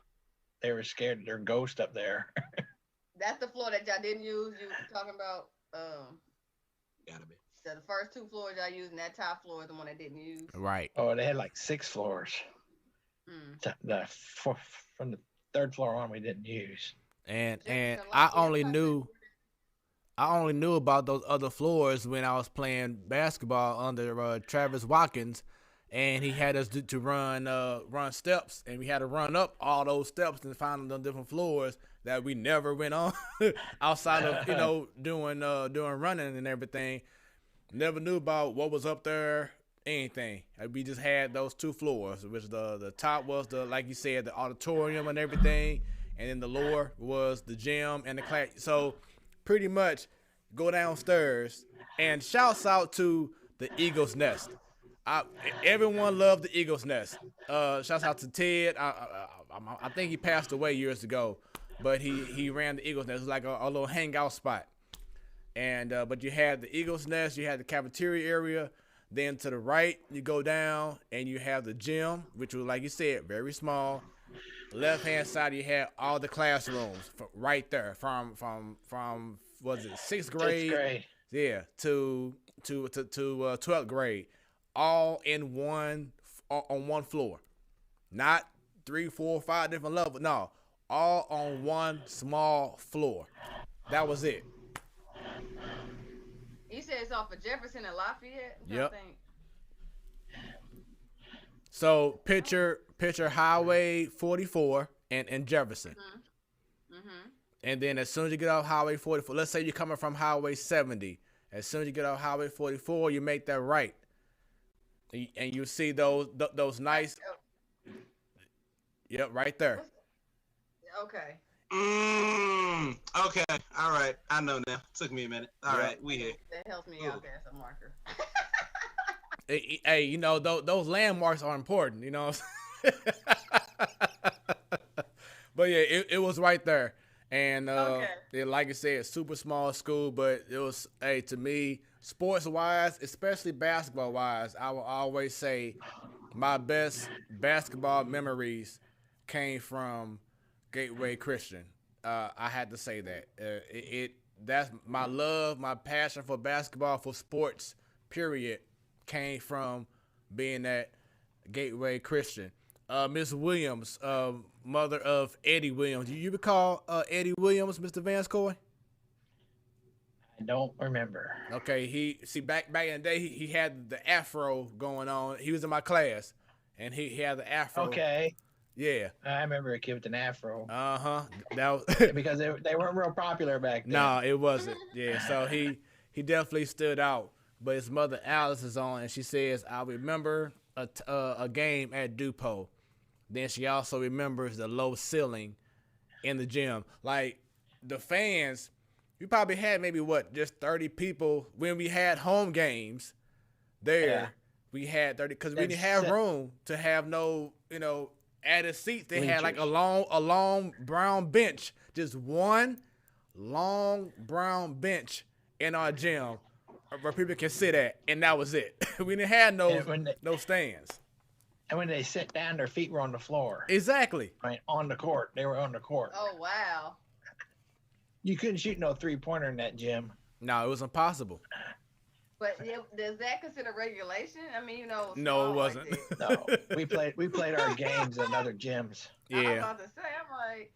Played our games at the Salvation Army. Right there on the corner of Arsenal and what was that other street? Arsenal and what? I have no idea.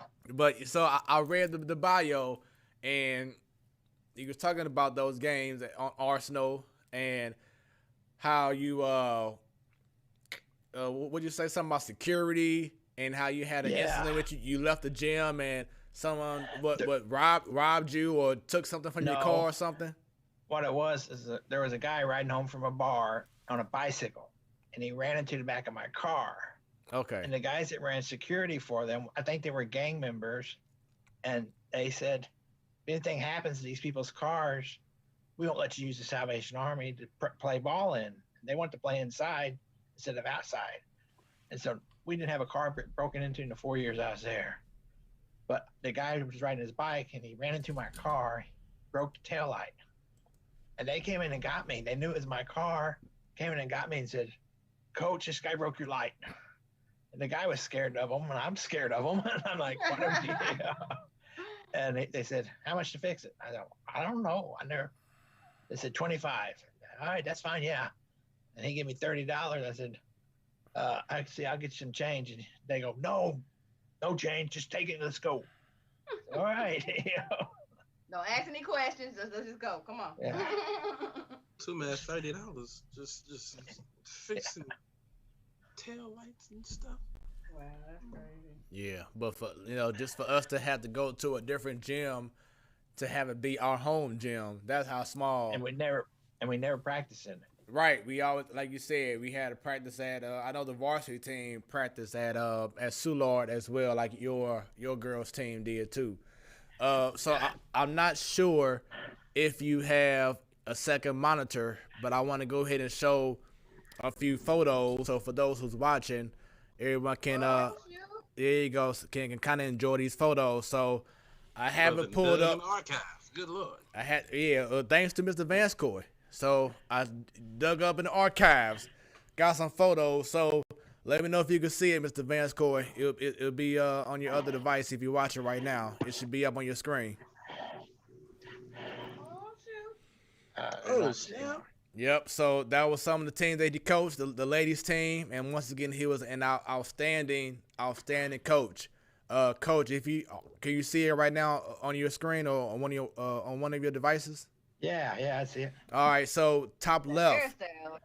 Yeah, exactly. The hairstyle was something else back in the day. So let's talk about the one. Talk about the one in the middle, if you don't mind. All right. That was a team we took to. It was a private school where they lived there. The kids lived there. They housed kids. I don't remember what school it was. That was a tournament we were playing in. I only had 8 girls that night. And one of them had green tennis shoes, and she had to wear green tennis shoes. But then she found some white ones later. But that was my last year there. I'm not sure. My first year there was definitely the one at the bottom left. That was my first year there. Okay, man. Hairstyle, crazy. Hey, the hairstyle of the lady right next to you, Coach. That. Hey, I thought it was a hat. That's Kim. Kim who? Apologies, Kim. I realize it's not a hat. Wait a minute. Is that Kim Benford? Kim Anderson. Oh, Anderson. Okay. And she wanted to spell her name K-Y-M. Okay. You know, she wanted to be different, so that's why we spelled her name K-Y-M. And then I know you brought up earlier Gina. Everyone knew and loved Gina so much. She was the bottom left pitcher, second to the left on the back row. Yeah. Okay. Yep. Everyone loved Gina. She can handle the ball like a point guard and play power forward. Yeah, she was a beast. That's good. And then on the bottom right, talk about that team. Bottom right. That team went to state, and we came in second with that team. They had some ballers on that team. They went to state, and they had every school playing every school instead of divide you up by size. So we had to go against Blue Strings Christian for the championship. And they just had too many players and much bigger school. But we played with them. We were within 3 or 4 at halftime. And we got into foul trouble, and they ended up beating us by about 12. But that was the championship game. I told the girls afterwards, we already won the small school championship. Don't worry about it. They had everybody going against everybody, and they didn't divide us up. They divided the boys up, then divided the girls, which I thought was unfair. And then top left. That was my 3rd year there. Trying to see it. I got. So who was the guy on the far right? Was that Ryan Dotson or was that somebody else? No, that's not Ryan Dotson. His name, I can't remember his name. He was my stat keeper. Okay. And we rode to Oklahoma one time, and he was the only guy in the car with me. He went and sit up front. Gina had to sit up front, and so he rode in the back with all those girls. And you better behave. Yeah. Hey, I'm just sitting in front. Let me Yeah. You knew the girls on this team needed protection. I mean, they would have beat the crap out of him if they tried anything. Now, all right. So, Stan, you recall when I told you, I think when Rodney was on the show. Real quick, I'm gonna let you finish. Coach, I gotta let you know, after your first year, every one of the ties in these photos are smacking. I just need you to know. Like first year, you said first year is bottom left, correct? Uh-huh.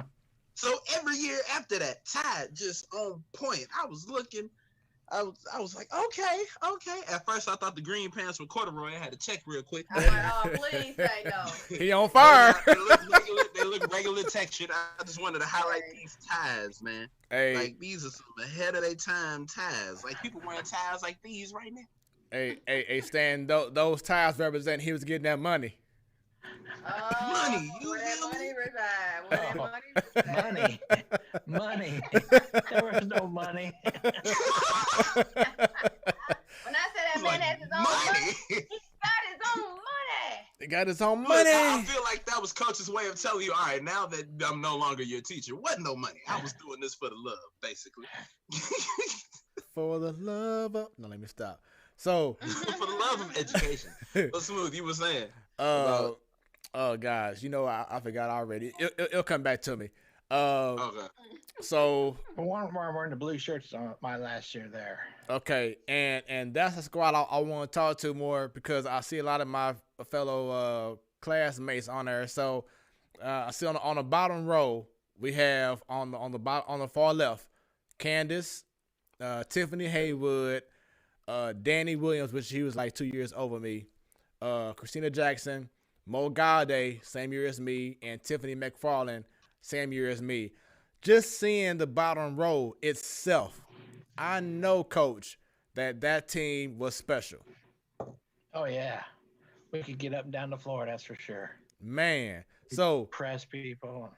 So tell everyone, because to me, I have to say, because I think she had her jersey retired, but tell everyone how special number 12, Christina Jackson, was. Oh, she's incredible. She's a good role model, too, for the girls.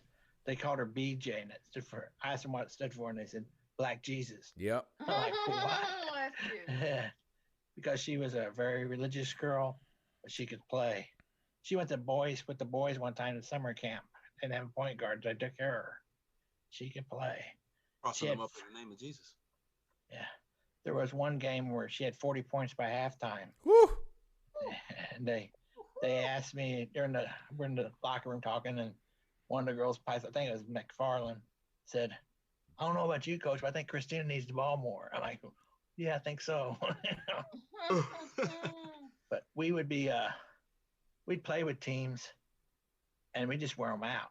I'd run 2 or 3 in at a time. We'd be tied by halftime. By fourth quarter, up 20, 30 points on them. Mm-hmm. We'd wear them out. We were playing Madison one night over in Illinois, and she knew we were a bunch of young kids. And at halftime, we were ahead of them. And the coach from their team yelled up to the bleachers, LaShonda, go get your uniform on. And she called her varsity girls to go get dressed. And so they came and they took technical fouls for not having in the book. And they played us, and we ended up losing by 6 to them. She said, you have a lot of nerve bringing your junior high kids over here. I said, well, you should get better then.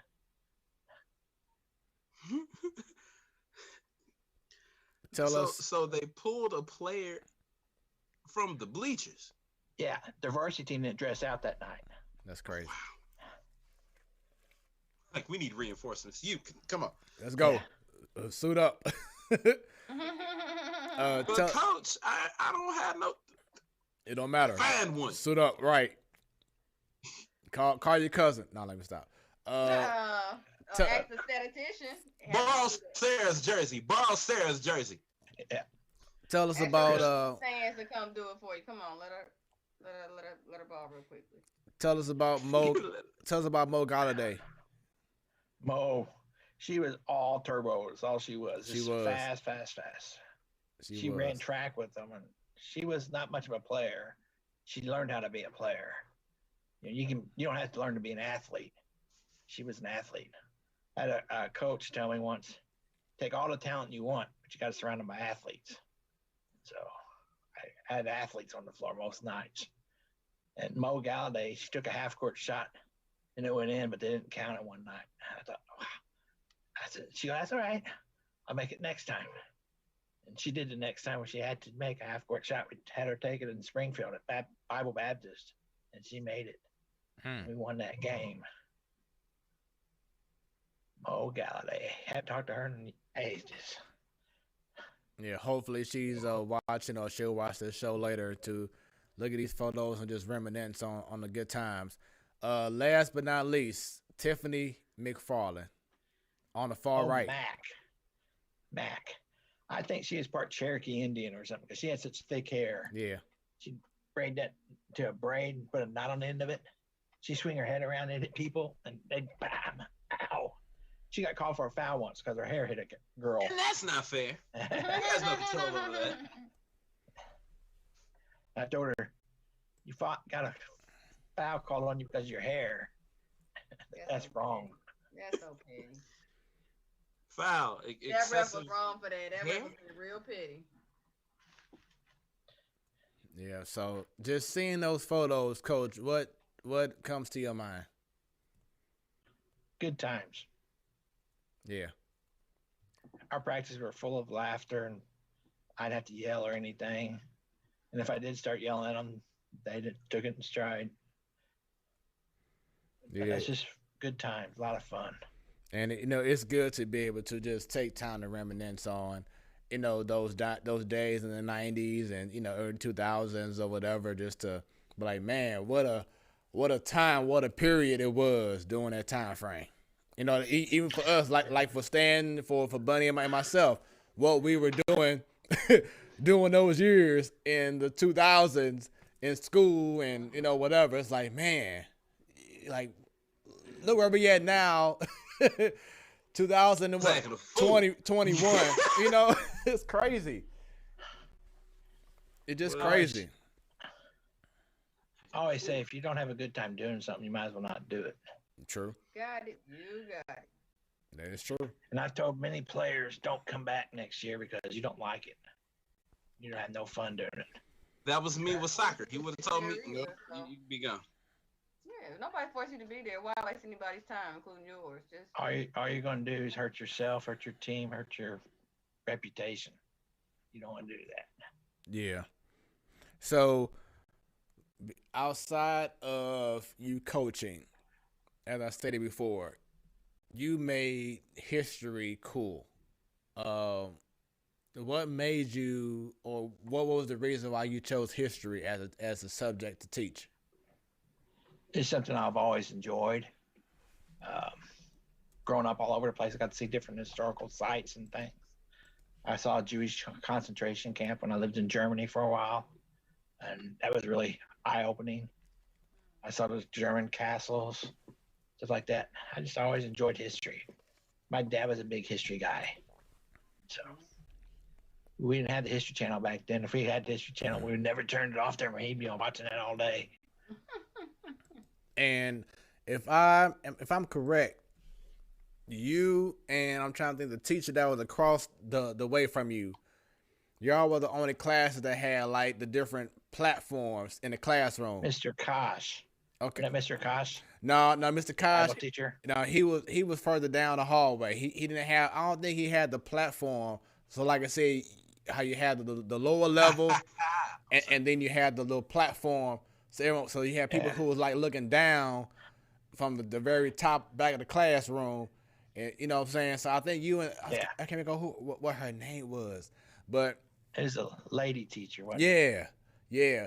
But one of the biggest things that I always heard about you, and especially when I took your class finally, was how cool you made history, but you were known for Jeopardy.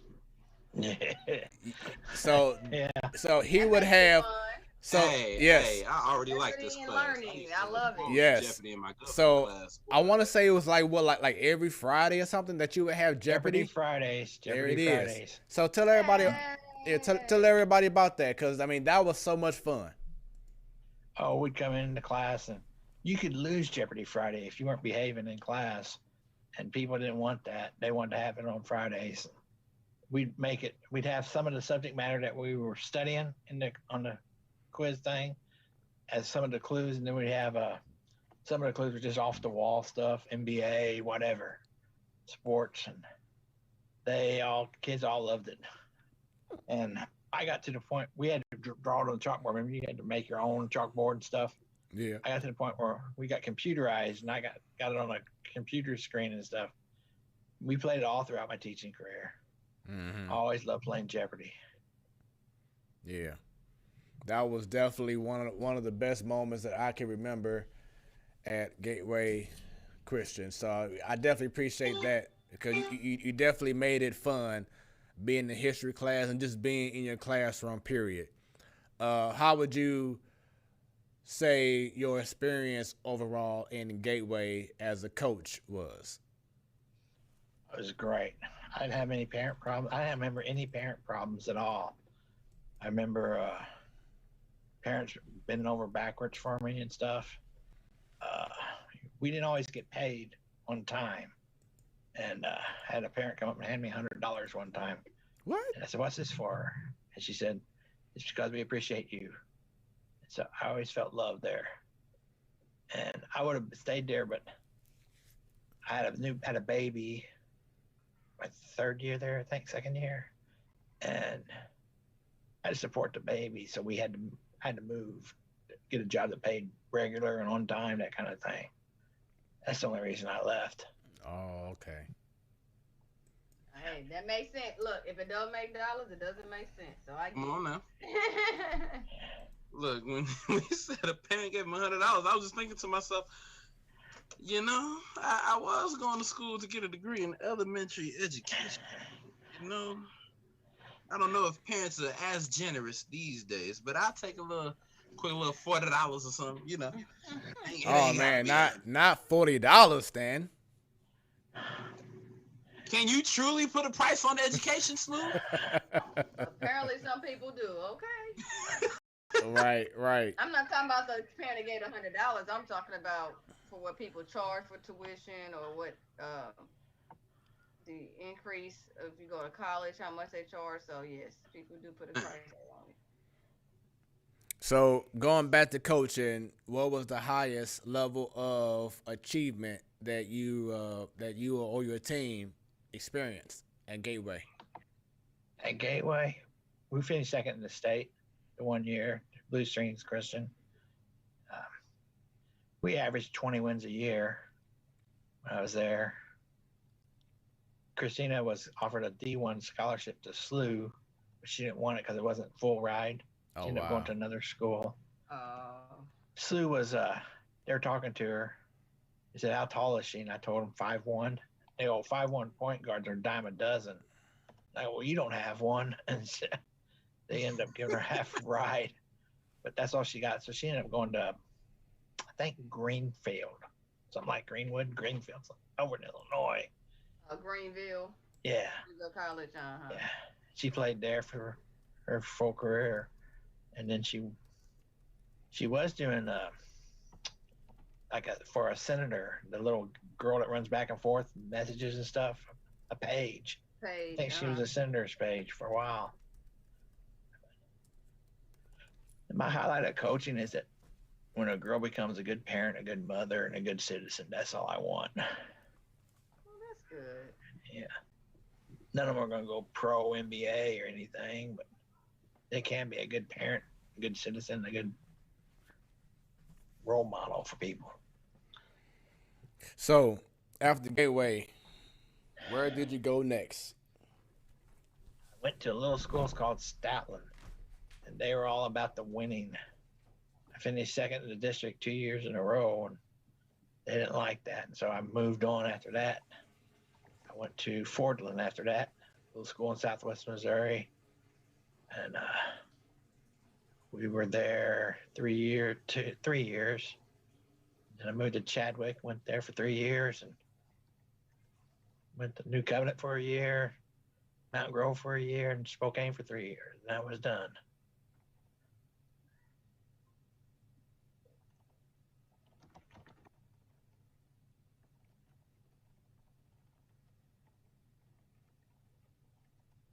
Did we lose Fred? Oh, I thought it was me. Okay. Oh, nah. I believe he stepped away for a quick second. Oops. I hear a little person. I heard it too. Bunny, is that you? It's me, y'all. I'm sorry. Hold on. Okay. Well, you just talking about them to grow up to be good mothers and parents. Exactly. And look at that. Look at that. Yes, baby. Hold on. I'm sorry. Just coming on in. Well, Coach. There he is. Smooth, because I definitely didn't have a question. Go ahead, Stan. I'm sorry. Hi, Coach. Hey. I'm not interrupting the interview because I want to get mommy's attention so badly. You back crashed the show. We thought we lost you. Show crash it today. Oh, look at her. This is our weekly thing now. She has to crash when I'm on Hi. interview after hours. Say hi to everyone. Like, hey, Mom, I know you're working, but I need a cookie. I need a cookie. Chocolate chip. She want to be on TikTok. Corvette. That's all I know. There we go. I don't know anything else. That's it. You don't know TikTok either. She knows Disney. Come on now. We know Moana. Disney Plus. Okay, yes. Princess and the Frog. What else did we watch today, baby?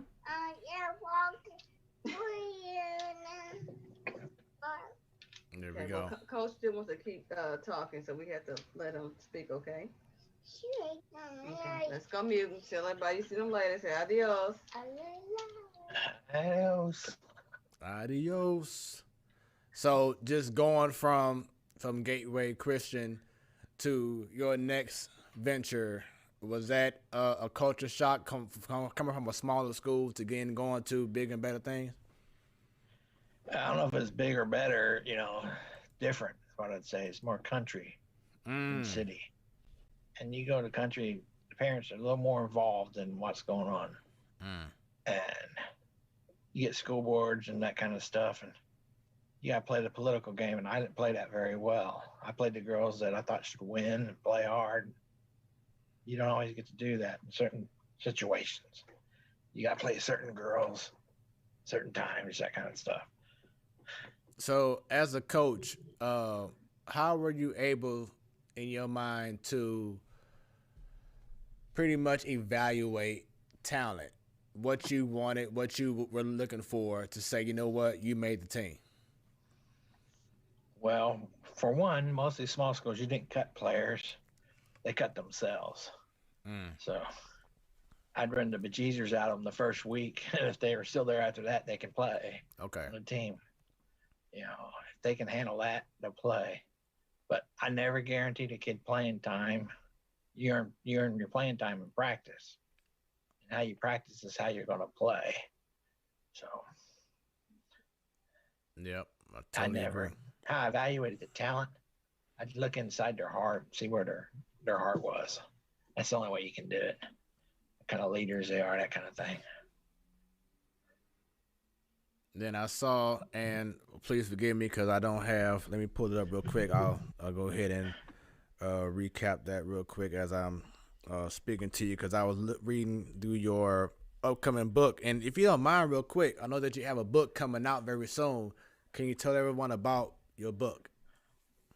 I'm just writing a book about my stories, about we had at Gateway and all my other schools I was at. And I put pictures in it and stuff. And it's something that's my cousin told me I needed to do to help me turn the corner from my coaching days to my retirement days. He said, that'll help you just put your thoughts down on paper. And so that's what I'm doing. And I've got about 70 pages written so far. And I don't know how much more I need to write, but it just comes to me. I put who my influences were, you know, that kind of thing. So earlier you was mentioning Stoutland. Just tell us real quick, if you don't mind, about your time at Stoutland. My time at Stoutland was good in that it helped me see more of the public eye as far as, you know, being a school with high standards of basketball. And I finished second in the district twice there. And they asked me to leave after that because I didn't win the district. What? And so, yeah. And so I was let go. I went to Fordland for 3 years after that. That doesn't make sense to me. But right. So I mean, like he's having success. Now he may not have gotten to the level of, like you said, going to a higher level, but he had that team in the right path and just cut you. How long were you at Stoutland? 2 years. Wow. What in the Anthony Lynn? The real reason was one of the girls got mad and she didn't play varsity and she thought she should. And her daddy was on school board.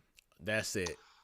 That's what it was. Okay, there it is. That's all it. Right. Now that it doesn't make sense, but I get it. Small town politics. Mm-hmm. So then you leave from Stoutland and then you go to a team that won just 7 games, you know, previous years, and that's Fordland. Tell us about your time there. I went to Fordland, and my first year there we won 8 games, and the girls were real excited because they won 8 games. And I'm thinking, man, you guys ain't used to winning much. And Coach is like, okay, y'all ain't used to win. Y'all just a bunch of 8 games. 8 games is all they won that first year I was there, and they were excited about that. Next year I think we won 15, and next year we won districts. Nice. But we had some players on that team that didn't know they could play. Didn't anybody tell them you're good. But that's how you got to get them. You get their mindset going that way to being a winner. Winning is learned. It's not a given. That's true. You definitely got to earn that. If you're trying to get to a certain level in life, you have to put in the work. And you can't just expect for it to happen overnight. You have to put in the work. And I think people forget about that. They see the success from certain people and think, oh, it's easy. It's going to be all right. But you have to put in that work. You know, Kanye West, you know, as an artist, he had to put in work when he was younger to get to the level that he got to at that time. So it's good to hear that if you want that success, hard work is required. You can't expect the easy steps, the easy route. Yep. And then after Fordland, we won that district that year. Well, I got involved in small town politicking again. We had everybody back from the team that won. District had no seniors on that team, and I barely got voted back to be the coach after that. Wow. Because the political side of it, if you vote against coach, I'll vote against this math teacher, or you vote against coach, I'll vote against the English teacher. That's what they started doing. They're swapping votes back and forth. And so I went to Chadwick after Fordland. And at Chadwick, I probably had my best success. And please explain why you say you had your best success there. I went to the Final Four for the state of Missouri in Class 1 that year. Okay. We finished third that year. I was named Coach of the Year for the state of Missouri. It was a good time. But they knew how to win there. They knew how to score, but they didn't know how to win. They never won a district before. They'd average 70 points a game. They hadn't won a district. You get a team in there and play defense on them, they'd be in trouble. So we learned how to win. So I'd teach them. And then the next year you went to New Covenant. Is that correct? Yeah, after 3 years at Chadwick, I went to New Covenant. They were a team that was really – we started with 15 girls that year, and we ended with the same 15 girls. And we went through a lot. They lost every game that year. And we got shut out once, 65-0. Oh, my goodness. Wait, a winless season? Yeah. Winless. We had Not even a mercy win? Sheesh. We counted the win. If you count the inter-squad scrimmage we had, we played ourselves. Sometimes you got to take the small wins, Coach. Got to take the small wins, too. We got beat 65-0 one night.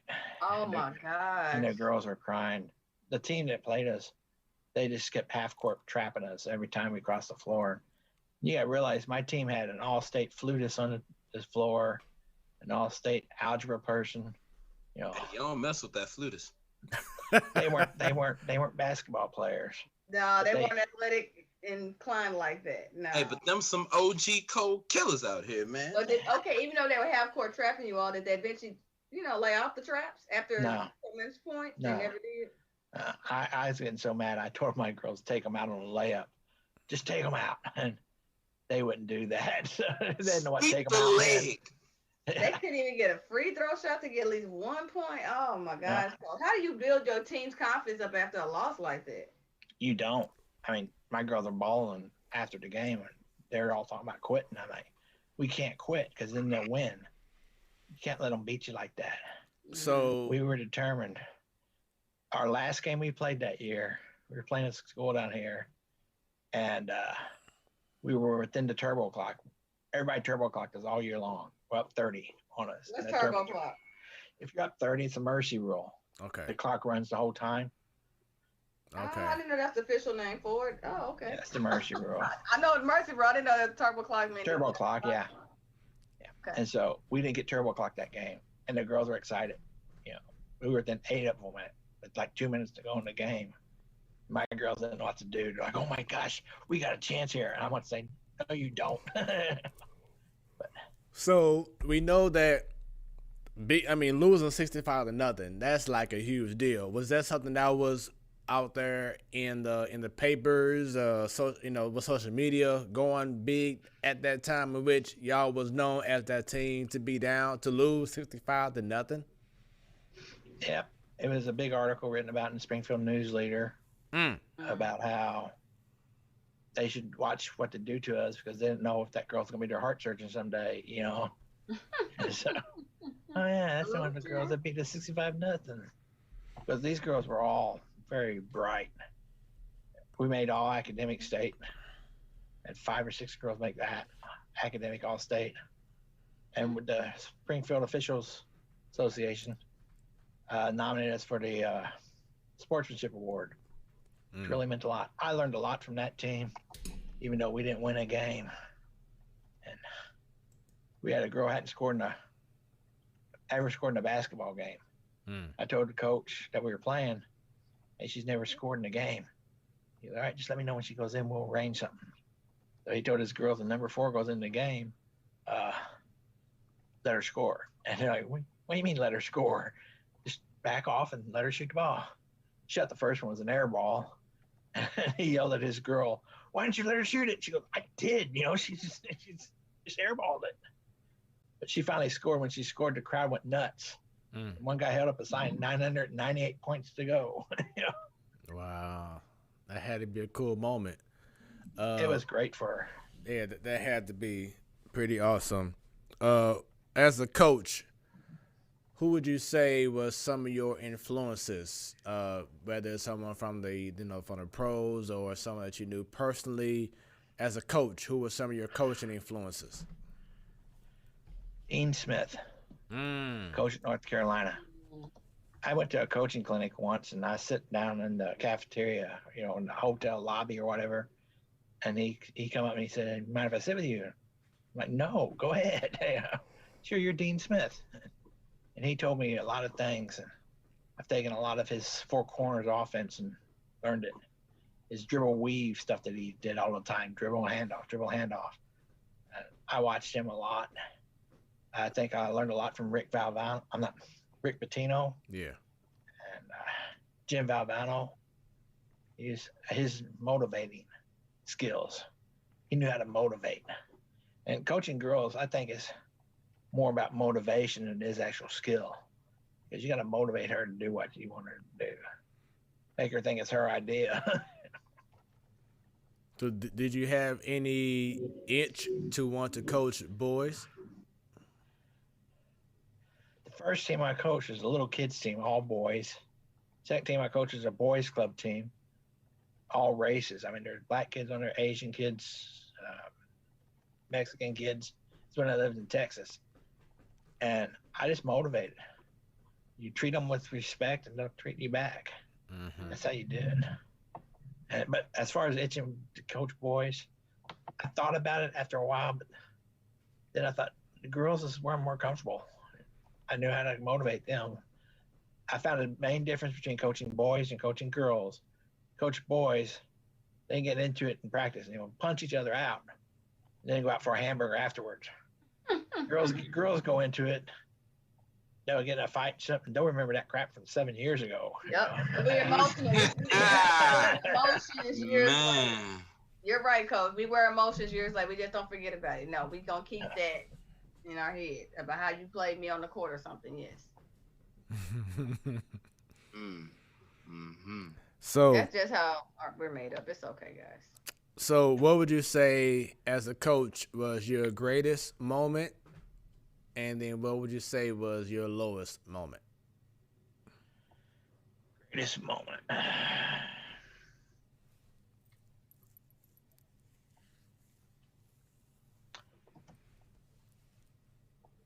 Probably finishing 3rd in the state when we were in Columbia that day, because the girls guaranteed we'd win. And they had to go out and do it. And I was just there for the ride. My lowest moment was probably losing that semifinal game, so we went and played in championship, because we should have won, but we didn't. And it's the games you lose that you always want to go back and try to replay. You never replay the games you win, but you remember why you lost that one game. And was that both times at Gateway, or was that different schools? Oh, I was at different schools. Okay. Chadwick was when it was there. I didn't have any low moments at Gateway. Maybe when we got lost coming back from Oklahoma, driving around all over Arkansas trying to find a way home. All over the state and couldn't get to another state. All over. We took a shortcut supposedly from this guy. He took us the wrong way. Oh God. Exactly. That was perfect. That was a perfect sound. Oh my goodness. That was not playing. I didn't have anything to do with that, y'all. Wasn't playing? Oh, no. Man, that was okay. That was not playing. My phone. Okay. That was a perfect sound. Good job, Coach. let's add him to our audio visual. Right. Oh man! So once again, this is the Platform Sports Show. I am your boy Smooth, and I am Stanton, baby. the Zen Master. Why does Stanton baby have to sound so seductive for a sports show? It's because funny. I don't know. And we have. Oh, sorry. And we have special guests. Scott Vanscoy. There we go. All right. I'm sorry, Bunny. Go ahead. Because Stanton is trying to act like this is the R&B show at night. Like this. Hey, we done shifted. Jams over here. Like this is the quiet storm. We are a sports show. We are not trying to be productive and trying to move the ladies. Okay. Now you know that when it goes past 9 p.m., we have officially slipped into the smooth jazz portion. Okay, we're not the smooth jazz station. Now, if you want to woo the ladies next Wednesday night, ladies night, come in, chime in, and see what they say about you. You're not there. I can't. That's y'all thing. It's like the club. This ain't no boys allowed on that night. Leave the comments that we're gonna be like, wait, is he trying to smooth talk us via chat? That's what. At 9 o'clock, I'm just gonna put in saxophone melody and say we have reached the smooth jazz portion. That's all I'm gonna do. That's gonna be my comment. It's not a smooth jazz show. What are you doing? Slow jazz. You ain't never watched sports highlights over a nice smooth jazz. Shuffle. Sports highlights. I am not jazz. You gotta watch the highlights. You gotta watch the highlights with the right type of smooth jazz playing in the back. You have not seen a clean assist until you have seen it. That's it. And heard the accompaniment of jazz music. You ain't seen nothing. You ain't been living yet. I mean, okay, when I become coach's age, maybe I'll try a thing. But this age, I don't want to do that. All right. Dang! I mean, hey, truthfully. 2 more years, and then we can talk about changing how I look at highlights. But right now, I'm not about that life. I want the action. Like when they do the in production. You know how they had to put the sound to go with the highlight reel and piece it together. There's no smooth jazz over the highlight reels for a reason. Okay? I'm about to pull it up. And somebody want to do their own on YouTube, but we're talking about the major network, but for a reason you're not smooth jazz and watching somebody dunk the ball, watching somebody hit a home run, watching somebody sprint across the finish line. Okay, we don't need smooth jazz for that. I didn't think this was real. Hey, Bunny. I mean, truthfully, I'm still not over the wave cap. Oh, hey, let me tell you something. I caught a glimpse of this on YouTube. Oh, this mother look different in the light. I ain't never. It's not beautiful. What is that, velvet? That's what crushed velvet. As you can tell, Coach, a true athlete is not wearing a crushed velvet do-rag, okay? Oh, you ain't seen LeBron in the offseason? The offseason. It wasn't crushed velvet. That's the offseason, though. How you know? Look, the light wasn't shining on that do-rag like it's shining on yours, okay? How you know? Because I just said the light wasn't shining. LeBron got more money than me. His do-rags is extravagant, okay? You not going to do this. So, Mr. Vanscoy, yes, sir. There was a trial that happened during your time as coach. You finding out about having Parkinson's disease. Tell us when you heard about that, and you start seeing yourself differently than how you looked when you was younger. What was your mindset during that time? Well, I was finally diagnosed in 2004, and at first there's no test for Parkinson's, so they eliminate everything else before they decide you have it. At first, they thought I had Lou Gehrig's disease. And so I had to come home and tell my wife that was not good. And then they said, no, it's not Lou Gehrig's disease. It's PLS, which is lateral sclerosis, which is the same thing as Lou Gehrig's disease. You just don't die from it. Well, that's a big plus, You still have all the effects of it. But then they finally diagnosed me in 2004 with Parkinson's. And I was still coaching. I mean, I was in probably my best place as a coach. And it just affected my coaching. I started thinking more, I can't do this, can't do that, what I can't do. And so finally, in 2009, I gave up coaching because it was getting too hard. And I started taking pictures. So I worked for Live Touch Sports Pictures and the Ozone Sports website here in Springfield. But I don't want to say Parkinson's stopped me from coaching. I said it helped me get out of it because I was not having fun. My last year coaching, we won 18 games. We finished third in the district. We lost the eventual state champion. Oh, there's my phone again. Love the sound effect. We finished. We lost to the eventual state champion. They went undefeated that year, and I was done. I was physically and emotionally done because I said in my book, my first line in the book is parents kill more coaching careers than anything else. Really? Parents, yeah. Mm-hmm. Parents were just. I know how they could be, but I didn't think they would kill a coaching career. That like, wow. I never thought of it that way. I won 18 games my last year, but I won it playing the wrong girls. And so I was fired from that job, and I said, "That's it. I'm done." So you get fired. That's crazy. So pretty much play winning with the right girls. So pretty much you have no itch at all to try to go back to coaching at all. You're satisfied. You're good. Well, I always have an itch, for beginning of the season, when they come around, but with me taking pictures, it helps with that itch. I go take pictures of basketball games and stuff, and so I kind of get my itch out of the way there because I don't care who wins or loses. I'm taking pictures, so that helps with that itch. Okay. It fills the void a little bit, just a little bit.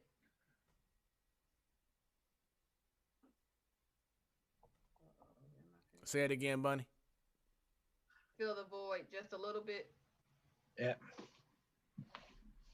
So, how's your family? Is there anyone that is playing sports right now? Well, my little boy that we had at Gateway, he's 29 now. Oh. And he played baseball in high school. He tried basketball, but short and slow is not a good thing for basketball. It's good. He played second base like his dad. He's pretty decent at it, but nothing to go to college on. So he went to he's working at Springfield Park Board now. He's in charge of a baseball complex there in Springfield, all the ball fields and stuff. He's got to get them ready and everything, and he has people working under him.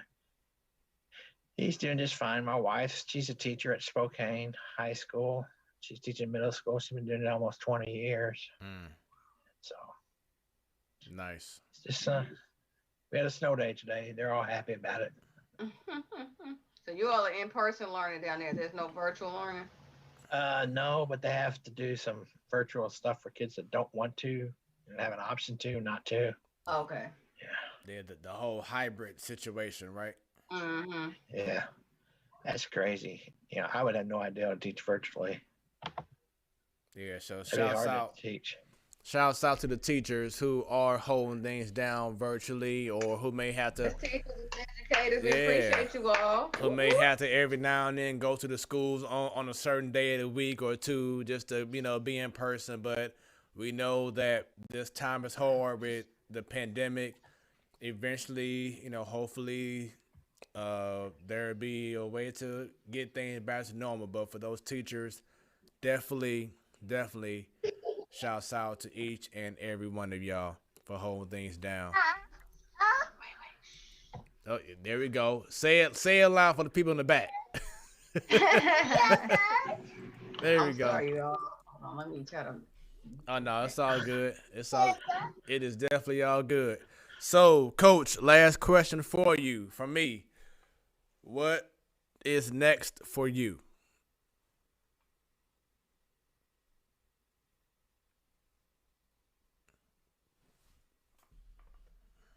No.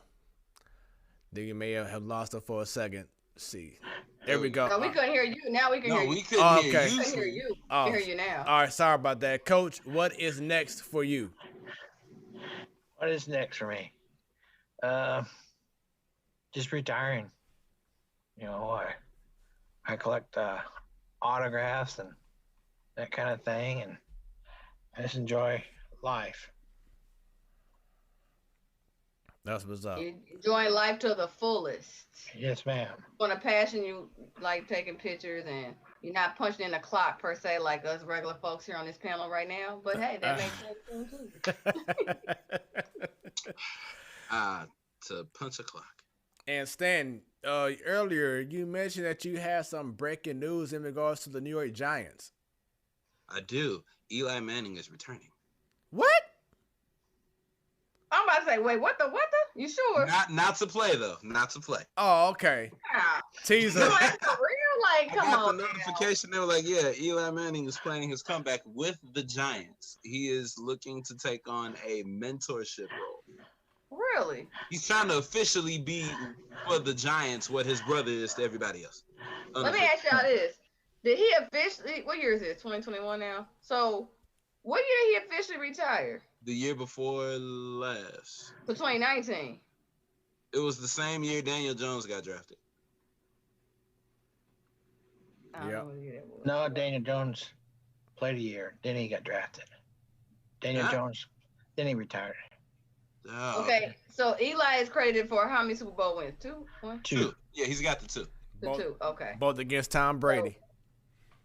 Oh, don't count Tom Brady stats, but is Eli still considered in the next 4 years eligible?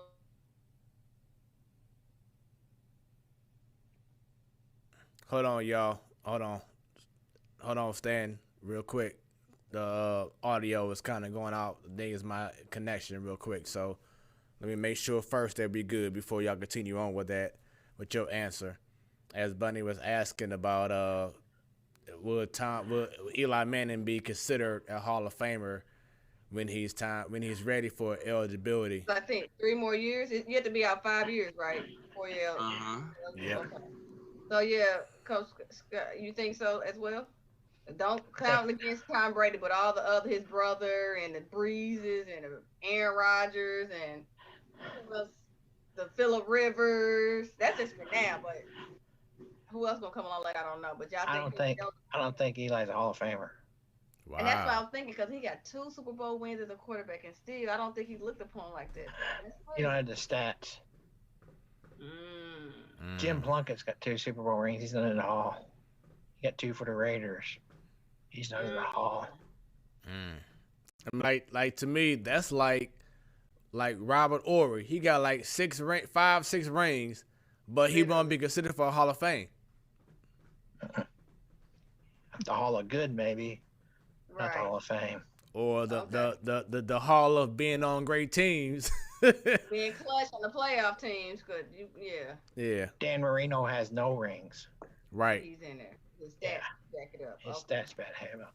So with that being, if that's the case, then put Eli in because he got 2 of them. Both against Tom Brady. Can't nobody else say that. Twice against Tom?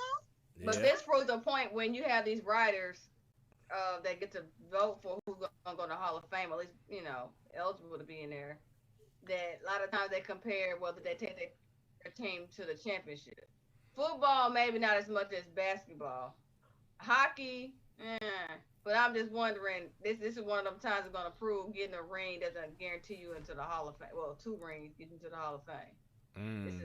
This is going to come up again, just telling y'all this now. It's going to come up on a bigger platform. So, Mr. Vanscoy, when I asked you what is next for you, someone that you may know commented and said, lose to his son in electric football.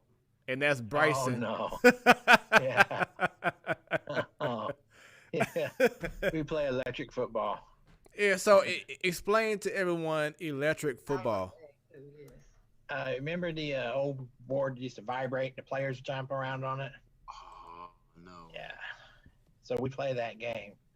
And I beat him as much as he beats me, so It's it is. You just put your players down on the board, and they move across the board. Got you. But we have dials on the bases. We know how to make them go faster, slower, turn them, whatever. Okay. And he's learned to pass. That's why he beats me. So now we're able to see your actual backdrop. So are those all baseballs that you got from a baseball game, or those just collector items, or what? Those are all autographed. Nice. I've got about 300 autographed baseballs. Wow. And if you look up top, I don't know if you can see the basketballs up there above. 300. Sheesh. Yep. Exclusive. Those are all basketballs and I don't even got 300 footballs up there. socks total. 300 socks. Those are baseballs, Not socks. pairs, just socks total. I don't have 300. That is amazing to have that kind of collection of baseballs and basketballs and everything else, all the merch and everything. Shoot, you can probably go on eBay and sell them. make you a profit. Not telling my wife. Coach, real quick, out of all 300, what is the most prized, the most coveted autograph that you have back there? I'm my Stan Musial autograph. Oh, wow. Yeah. I got Stan, Bo Jackson, What? Nolan Ryan's on there, Randy Johnson, a lot of Hall of Famers. This is an exclusive. You need to get that That's security footage for down there. That is a lot. My goodness. ESPN needs to come out there and do a COVID-friendly interview. 300 autographs That is amazing. I have with that. great names. It ain't just somebody that was a third string. Be like, shortstop. Who's that? These are legit people. He started out with Stan the Man, and then Nolan Ryan. That's crazy. That is truly crazy. Bo Jackson's probably my favorite athlete of all time. And I can see You why. can say that because Bo was a straight up athlete. Yes, he was. Played sports. I'll never forget Deion was that an run. athlete, but he wasn't a good baseball player. I mean, he was. I mean, I won't say he was elite, but he held it down. You know, he held things down. But like I said, he wasn't elite. So what am I gonna say? Super Bowl. Who are you going with? Chiefs, Buccaneers. Can't go against Tom Brady. I can. Michigan boy. If it's close, he'll win it. I think the only way Chiefs win is they got to blow them out. Got to come And out. they're quite capable of it. Exactly. I kind of see the Wait, Chiefs you can see being the Chiefs like blowing the out the Bucks? Yeah, they could do it. yeah They, they have the could offensive weapons. they could. True. I can see the Chiefs being like the NFL version of the Golden State Warriors. Yeah, build that dynasty early and fast, yeah. I can see that. 3 and done. A dynasty, but they do the dynasty at a good age, too, though. And, the biggest thing with, trying to have a dynasty is being able to re-sign these players to have that dynasty last.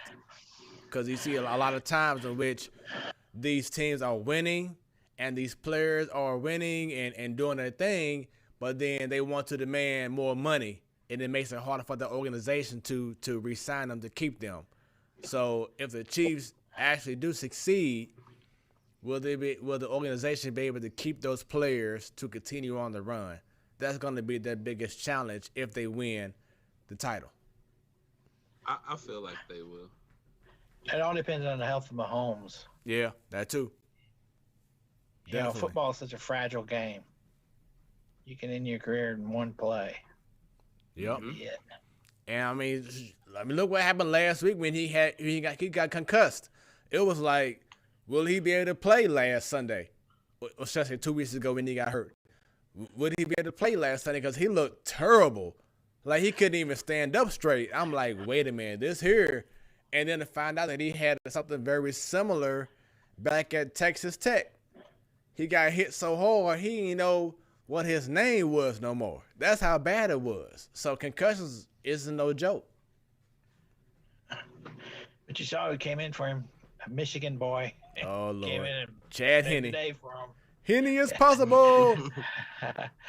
Chad Henne. I didn't even know he's still in the league. I didn't either. I didn't know who the a matter of fact, shouts out to the Battlehawks. Jordan Tamu, he was on the practice squad for the Chiefs back then. Then he got released. Then he got signed back. I ain't know anything about Chad Henne being the backup quarterback at that time, but it's all good now because Tom Brady versus Patrick Mahomes should be pretty good TV. Should be. Yep. The master versus the grasshopper. Right, the grasshopper, right. But with that being said, Coach, Mr. Vanscoy, it has been a pleasure having you on the Platform Sports Talk Show. I really enjoyed it. Thanks. Yes. So for everyone watching, please share this stream. It's going to be archived as soon as this show is over. Once again, years. It's been over 20 years since the last time we spoke. Coach, thank you. Teacher, thank you for making history fun and informative and bringing Jeopardy to the forefront. Well, thank you very much for being part of our show. Thank you for having me. We're going to come to St. Louis so y'all can see each other in person. Have a little mini reunion. We can. I'd like to do that someday. Get over this pandemic thing. We'll do that. Most definitely. Panoramic. Right. So with that being said, Coach, thank you very much once again, and much love to your family. And you have a great one, and make sure that you share this stream with everyone who's watching. Yeah. Sure. And Thanks. tune in each and every Wednesday if you have time. Just Wednesday. Thanks, guys. I'll talk to you later. All right. right. Have a good night. You have a good one. All right. So that was another incredible interview. Very fun and informative. Mr. Scott Vanscoy was our special guest. Let's get right back to some other topics before we go real quick. Today, they announced the Hall of Fame, or the lack of Hall of Famers. That's what I want to hear. In Major League Baseball. And one Kurt Schilling was pissed. He's talking about, take me off next year's ballot. I don't even want to be on it. I'd rather have the veteran committee, people who know what they're doing, people who know what baseball really is. Let's have them to vote me in. What are your thoughts on the lack of anyone being voted in the Hall of Fame for 2021? I thought it was quite interesting. I'm like, wait a minute, nobody's eligible? Oh, I'm sorry, not eligible. Nobody made the cut? And this is my question. What does the writers or whomever get to vote, what do they have against Schilling? Because he had a very good career. I thought he was up there with Randy Johnson type stats, but maybe he's not. I mean, like, what is it where they don't want him on there? I know why Barry Bonds, but I was surprised at Schilling. I mean, he is right there with Randy Johnson and them. Incredible pitcher. Maybe it's something with how he handled the media. I think the media are taking it personal with how he handles the media. I know there was a story about him years ago that he was, not saying it was something like illegal, like betting or gambling or anything, or PEDs, but I can't recall the actual story, but I know that it was something that could have been hindering him getting to the Hall of Fame. And as you saw today, when he said, don't even have me on the ballot, right. And, but stuff like that, even though he can request that, I don't think it's going to happen. They're going to still have him on the ballot next year, but he may not get as much love because of how he's treated the media. Which is, don't put me on the ballot. Right, which is something. You know what's funny? I found out, I think with most of the Hall of Fames, they're separate from the actual sport. So the MLB is not tied to the Hall of Fame for Cooperstown. Just like with the NBA, they're not on the Hall of Fame committee for Springfield, Massachusetts. They're all total separate entities of the sports they play. Two different groups. Because I believe that, they are, though they're for the sport, the Major League Baseball and National Basketball Association, those are American specific brands. Those Hall of Fames are just for the sport as in itself. So it always says the National Baseball or National Basketball Hall of Fame. It's not for the sport. Now, I believe that they have a sports-specific Hall of Fame. I believe there's an NBA Hall of Fame, something like that. It's probably not as big as the national one, but it's like the NBA Hall of Fame. Something like that. I think I've heard something about it before. Okay. Well, I still thought that was interesting. Nobody. Again, Clemens is in the same boat with Bonds. Clemens was accused of PEDs, right? Yep. He was accused. I know why some of those writers are not gonna let that go, but I was surprised with Schilling because he wasn't in that group. Barry didn't do it. Hey, I have no comment. I only had to plead the fifth because I'm not on trial. I plead the fifth. Look, don't forget the difference between the trial of the court of public opinion and the court of did you do it or not are two different courts. Yes. Right.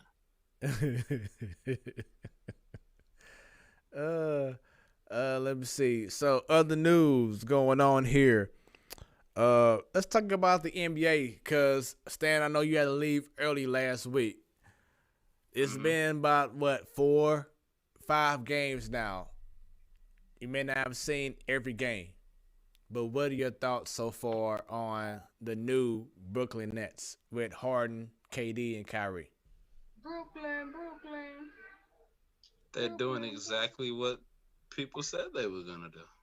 Brooklyn. And when the playoff comes, they'll do exactly what people are gonna say they're gonna do then. Brooklyn. Or if not, what they say. Wait, what are people saying they're gonna do when the playoffs come? I ain't get the memo. Two out of three of the players gonna choke. Wait, is this piggybacking at the beginning of the show when I was talking about a certain text message conversation? He's not even one of the players I was talking about. Really? Come on, get some people's feathers riled up. Come on. I believe Kyrie and Harden are gonna choke. Because the last time Kyrie was in the playoffs, I'll go as far as to say the last time he was in the playoffs was with LeBron, right? You talking about Kyrie? Yeah. Oh no. He was in the playoffs with the Boston Celtics. He went that 1 year. Okay, so all right, so he went the one time with Boston, and then that was his fault for that falling apart. If you want to be honest, but I just feel like he's gonna freeze up when he's the player to depend on. You can't. So since he's not, he'll just freeze. I don't think it will affect. Nothing. It won't change anything whether he freezes or not. I still don't have them going far in the playoffs. I've got them getting there. That's about it. Really? Yep. I think you are settling that team short because when they start playing more and more games together, they're going to be more and more dominant. I believe that team is going to challenge, and I like what the 76ers are doing right now. Doc Rivers got that team playing. They're the best team in the East right now, but I feel that Brooklyn is going to make their case very soon and do the damn thing. And one thing about Doc, though, we know what his playoff record looks like, and it's too early to tell. So let's just see.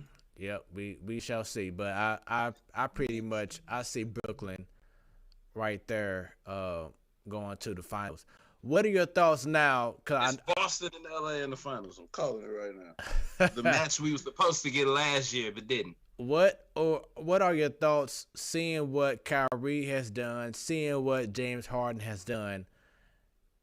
What are your thoughts on KD right now, Stan? Ain't nothing changed. Really? Ain't nothing changed. Except his hairline. That changed. Oh, we got hairline jokes? Uh-oh. Hey, while we are on the topic of the NBA, the news broke. Well, it broke to my phone about a couple hours before the show started. I want to send condolences out to the family of the reporter, Sekou Smith. Man, I was so shocked when I heard about that. Definitely. Wait, what happened? Sekou Smith, he's a known reporter for the NBA. He passed away from COVID. Yeah. I was so shocked when I heard about that. When it came across my phone, it said noted NBA reporter. I'm like, oh hell, who is it? Oh. Let me see. He was like 50 years old, 40 or 50 years old. Yep, Sekou Smith. He was 48. Oh man. Yeah. He was. Where is it? He was a television analyst for NBA TV and NBA.com writer, and he covered the Indiana Pacers for the Indianapolis Star, and he covered the Hawks for the Atlanta Journal before he joined Turner Sports in 2009.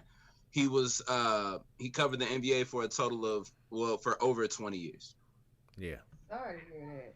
Yeah. And it's still real. We know we're trying to move on. People trying to open up stuff slowly but surely, and I get it. But it's still out here, and it's still taking lives of people that we know. Maybe not personally, but known people. I was gonna bring it up to you all. I was gonna wait next week, but real quickly, what y'all thoughts about with the NBA postponing so many games? You think the bubble will be enacted at least for playoffs? Because too many games have been postponed. Everybody has different records right now because they haven't gotten to make up their games yet. I think for the playoffs, yes, the bubble is going to be needed.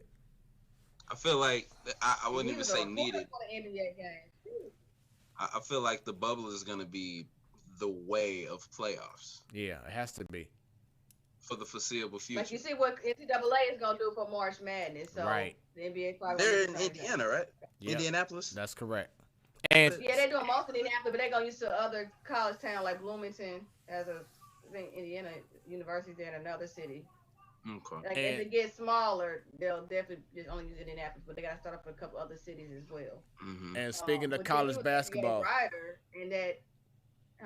I'm gonna speaking of college basketball real quick. Shouts out. I know that last night they lost. SLU and Mizzou lost last night, but I know. You know they're still top 25 doing their thing. Yes. You know, great seasons for both teams. So shouts out to them. You know, they can really make some noise. They had their hiatus for 23 days, so I know they had some cobwebs to dust off. But yeah, shout out to them. Shout out to Wanzo holding the Tigers down. They tried. So yeah. Yeah. So shouts out to them. But yeah, as you said, NCAA tournament, every game would be in the state of Indianapolis. Should be interesting. I believe, as you asked the question earlier, Bunny, for the playoffs, the NBA should be in a bubble. They have been talking about doing the NBA All-Star game still. It was originally supposed to be in Charlotte, North Carolina, but because of COVID, it was at the time canceled. But now they're talking about bringing it back, but having it in Atlanta, and then they can have all the proceeds going to certain fundraisers and everything like that. So hopefully they can make things happen and still have an All-Star game, but it'll be in Atlanta. Whole lot going on there. With that rider passing away, and I know that there's no stands. I mean, there's limited fans in certain cities. In some cities, you can't have fans in the stands. But if media or limited media coverage is there, that shows if he succumbed to the COVID, that it's still out there to where people are gonna have. It's still risky. Yeah. I mean, it's only one that we've known of in the NBA world, but it could be other people's family members that are known as, that's affected by it. So I'm surprised they turned to the All-Star people there. Like, the All-Star doesn't exist without the fans, but to have some people there, it's still like, Yeah. So, incredible show once again. Stan, if you are going to be tuning in for Ladies' Night, that's when I put in my prediction for Super Bowl Sunday at that time. So definitely tune in. Everyone tune in for Ladies' Night going down next Wednesday. Make y'all wait. Chiefs. Oh, there we go. And that's whether Tom Brady was in it or not. Before y'all say that. Okay. In which, never mind. So yeah. So he got the Chiefs. I'll have my prediction next week, and I look forward to hearing the ladies. Speaking of which, on your screen now, you will see who we have coming up. Ladies' Night edition. Coming back on, we have Money McGee. Annie Greer is making her return back. She couldn't make it last month. New timers, Kira, Dangerous, content creator, hip hop artist, podcaster. She'll be on the show. Dominique Stringer, head coach, holding things down for Action No Mercy. They just had a few of her players to get some incredible scholarships to go to some D1 schools.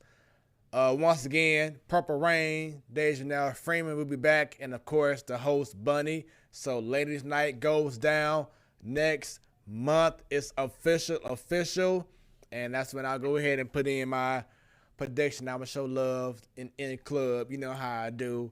But another great show on a Wednesday night, on your Wednesday night sports like the platform sports talk show. I am your boy Smooth. And I'm Stanton telling you to follow all this stuff up here. There it is. The girl Bunny. When it's about sports. It's our business. Oh, snap. It sure is our business. It is. And when it's our business, you know it picks up and whatnot. There it is. And with that being said, y'all have a wonderful rest of y'all week. Be safe. I think some more snow may be coming over the weekend. We'll see. But just drive safe, drive smart. Don't drive like y'all in NASCAR driving over snow. Get y'all tires checked. Exactly. Be smart with it. NASCAR tires. I had to get some new tires 2 weeks ago. Hey, I need a stimulus check to cover some new tires. And also, my new tires this weekend. To the ladies who's trying to go to the club and it's snowing outside and -5 degrees and still want to show your legs off, God bless you. With that being said, pneumonia. Pneumonia on the leg. Pneumonia. That's what they trying to get. Pneumonia on the leg. Pneumonia. Okay. Shut him down. Pneumonia on the legs. I can't. Oh, so they got their legs showing, but they fully bundled up top? No. Pneumonia. Who you looking cute for? You looking cute for the cold? Right. You looking cute for COVID? Apparently, No. when she get inside, apparently the fellas is like, oh, hey, yeah. trying to find her next husband in the club.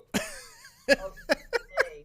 Or her sponsor, you know, some people like sponsors. They don't need a legal attachment, you know. But y'all fall for the bait. So you can talk all you want. Y'all fall for the bait. Anyway. Hey, Bunny. All I gotta say is you ain't lying. We gonna fall for that bait if it look right. You know what I'm saying? We gonna holler at you. You gonna fall for the bait, Smooth. You gonna fall for it. I ain't falling for nothing. My shoelaces stay tied. Hey, I ain't falling for nothing. Now, hey, I will say this. Okay. I will say this. If I see you outside, but never fall. if I see you outside and you out there shivering, and I see you in the club, I may not speak to you because you be like, hey, nah. I see where this is heading. I'm good. I'm gonna fall back.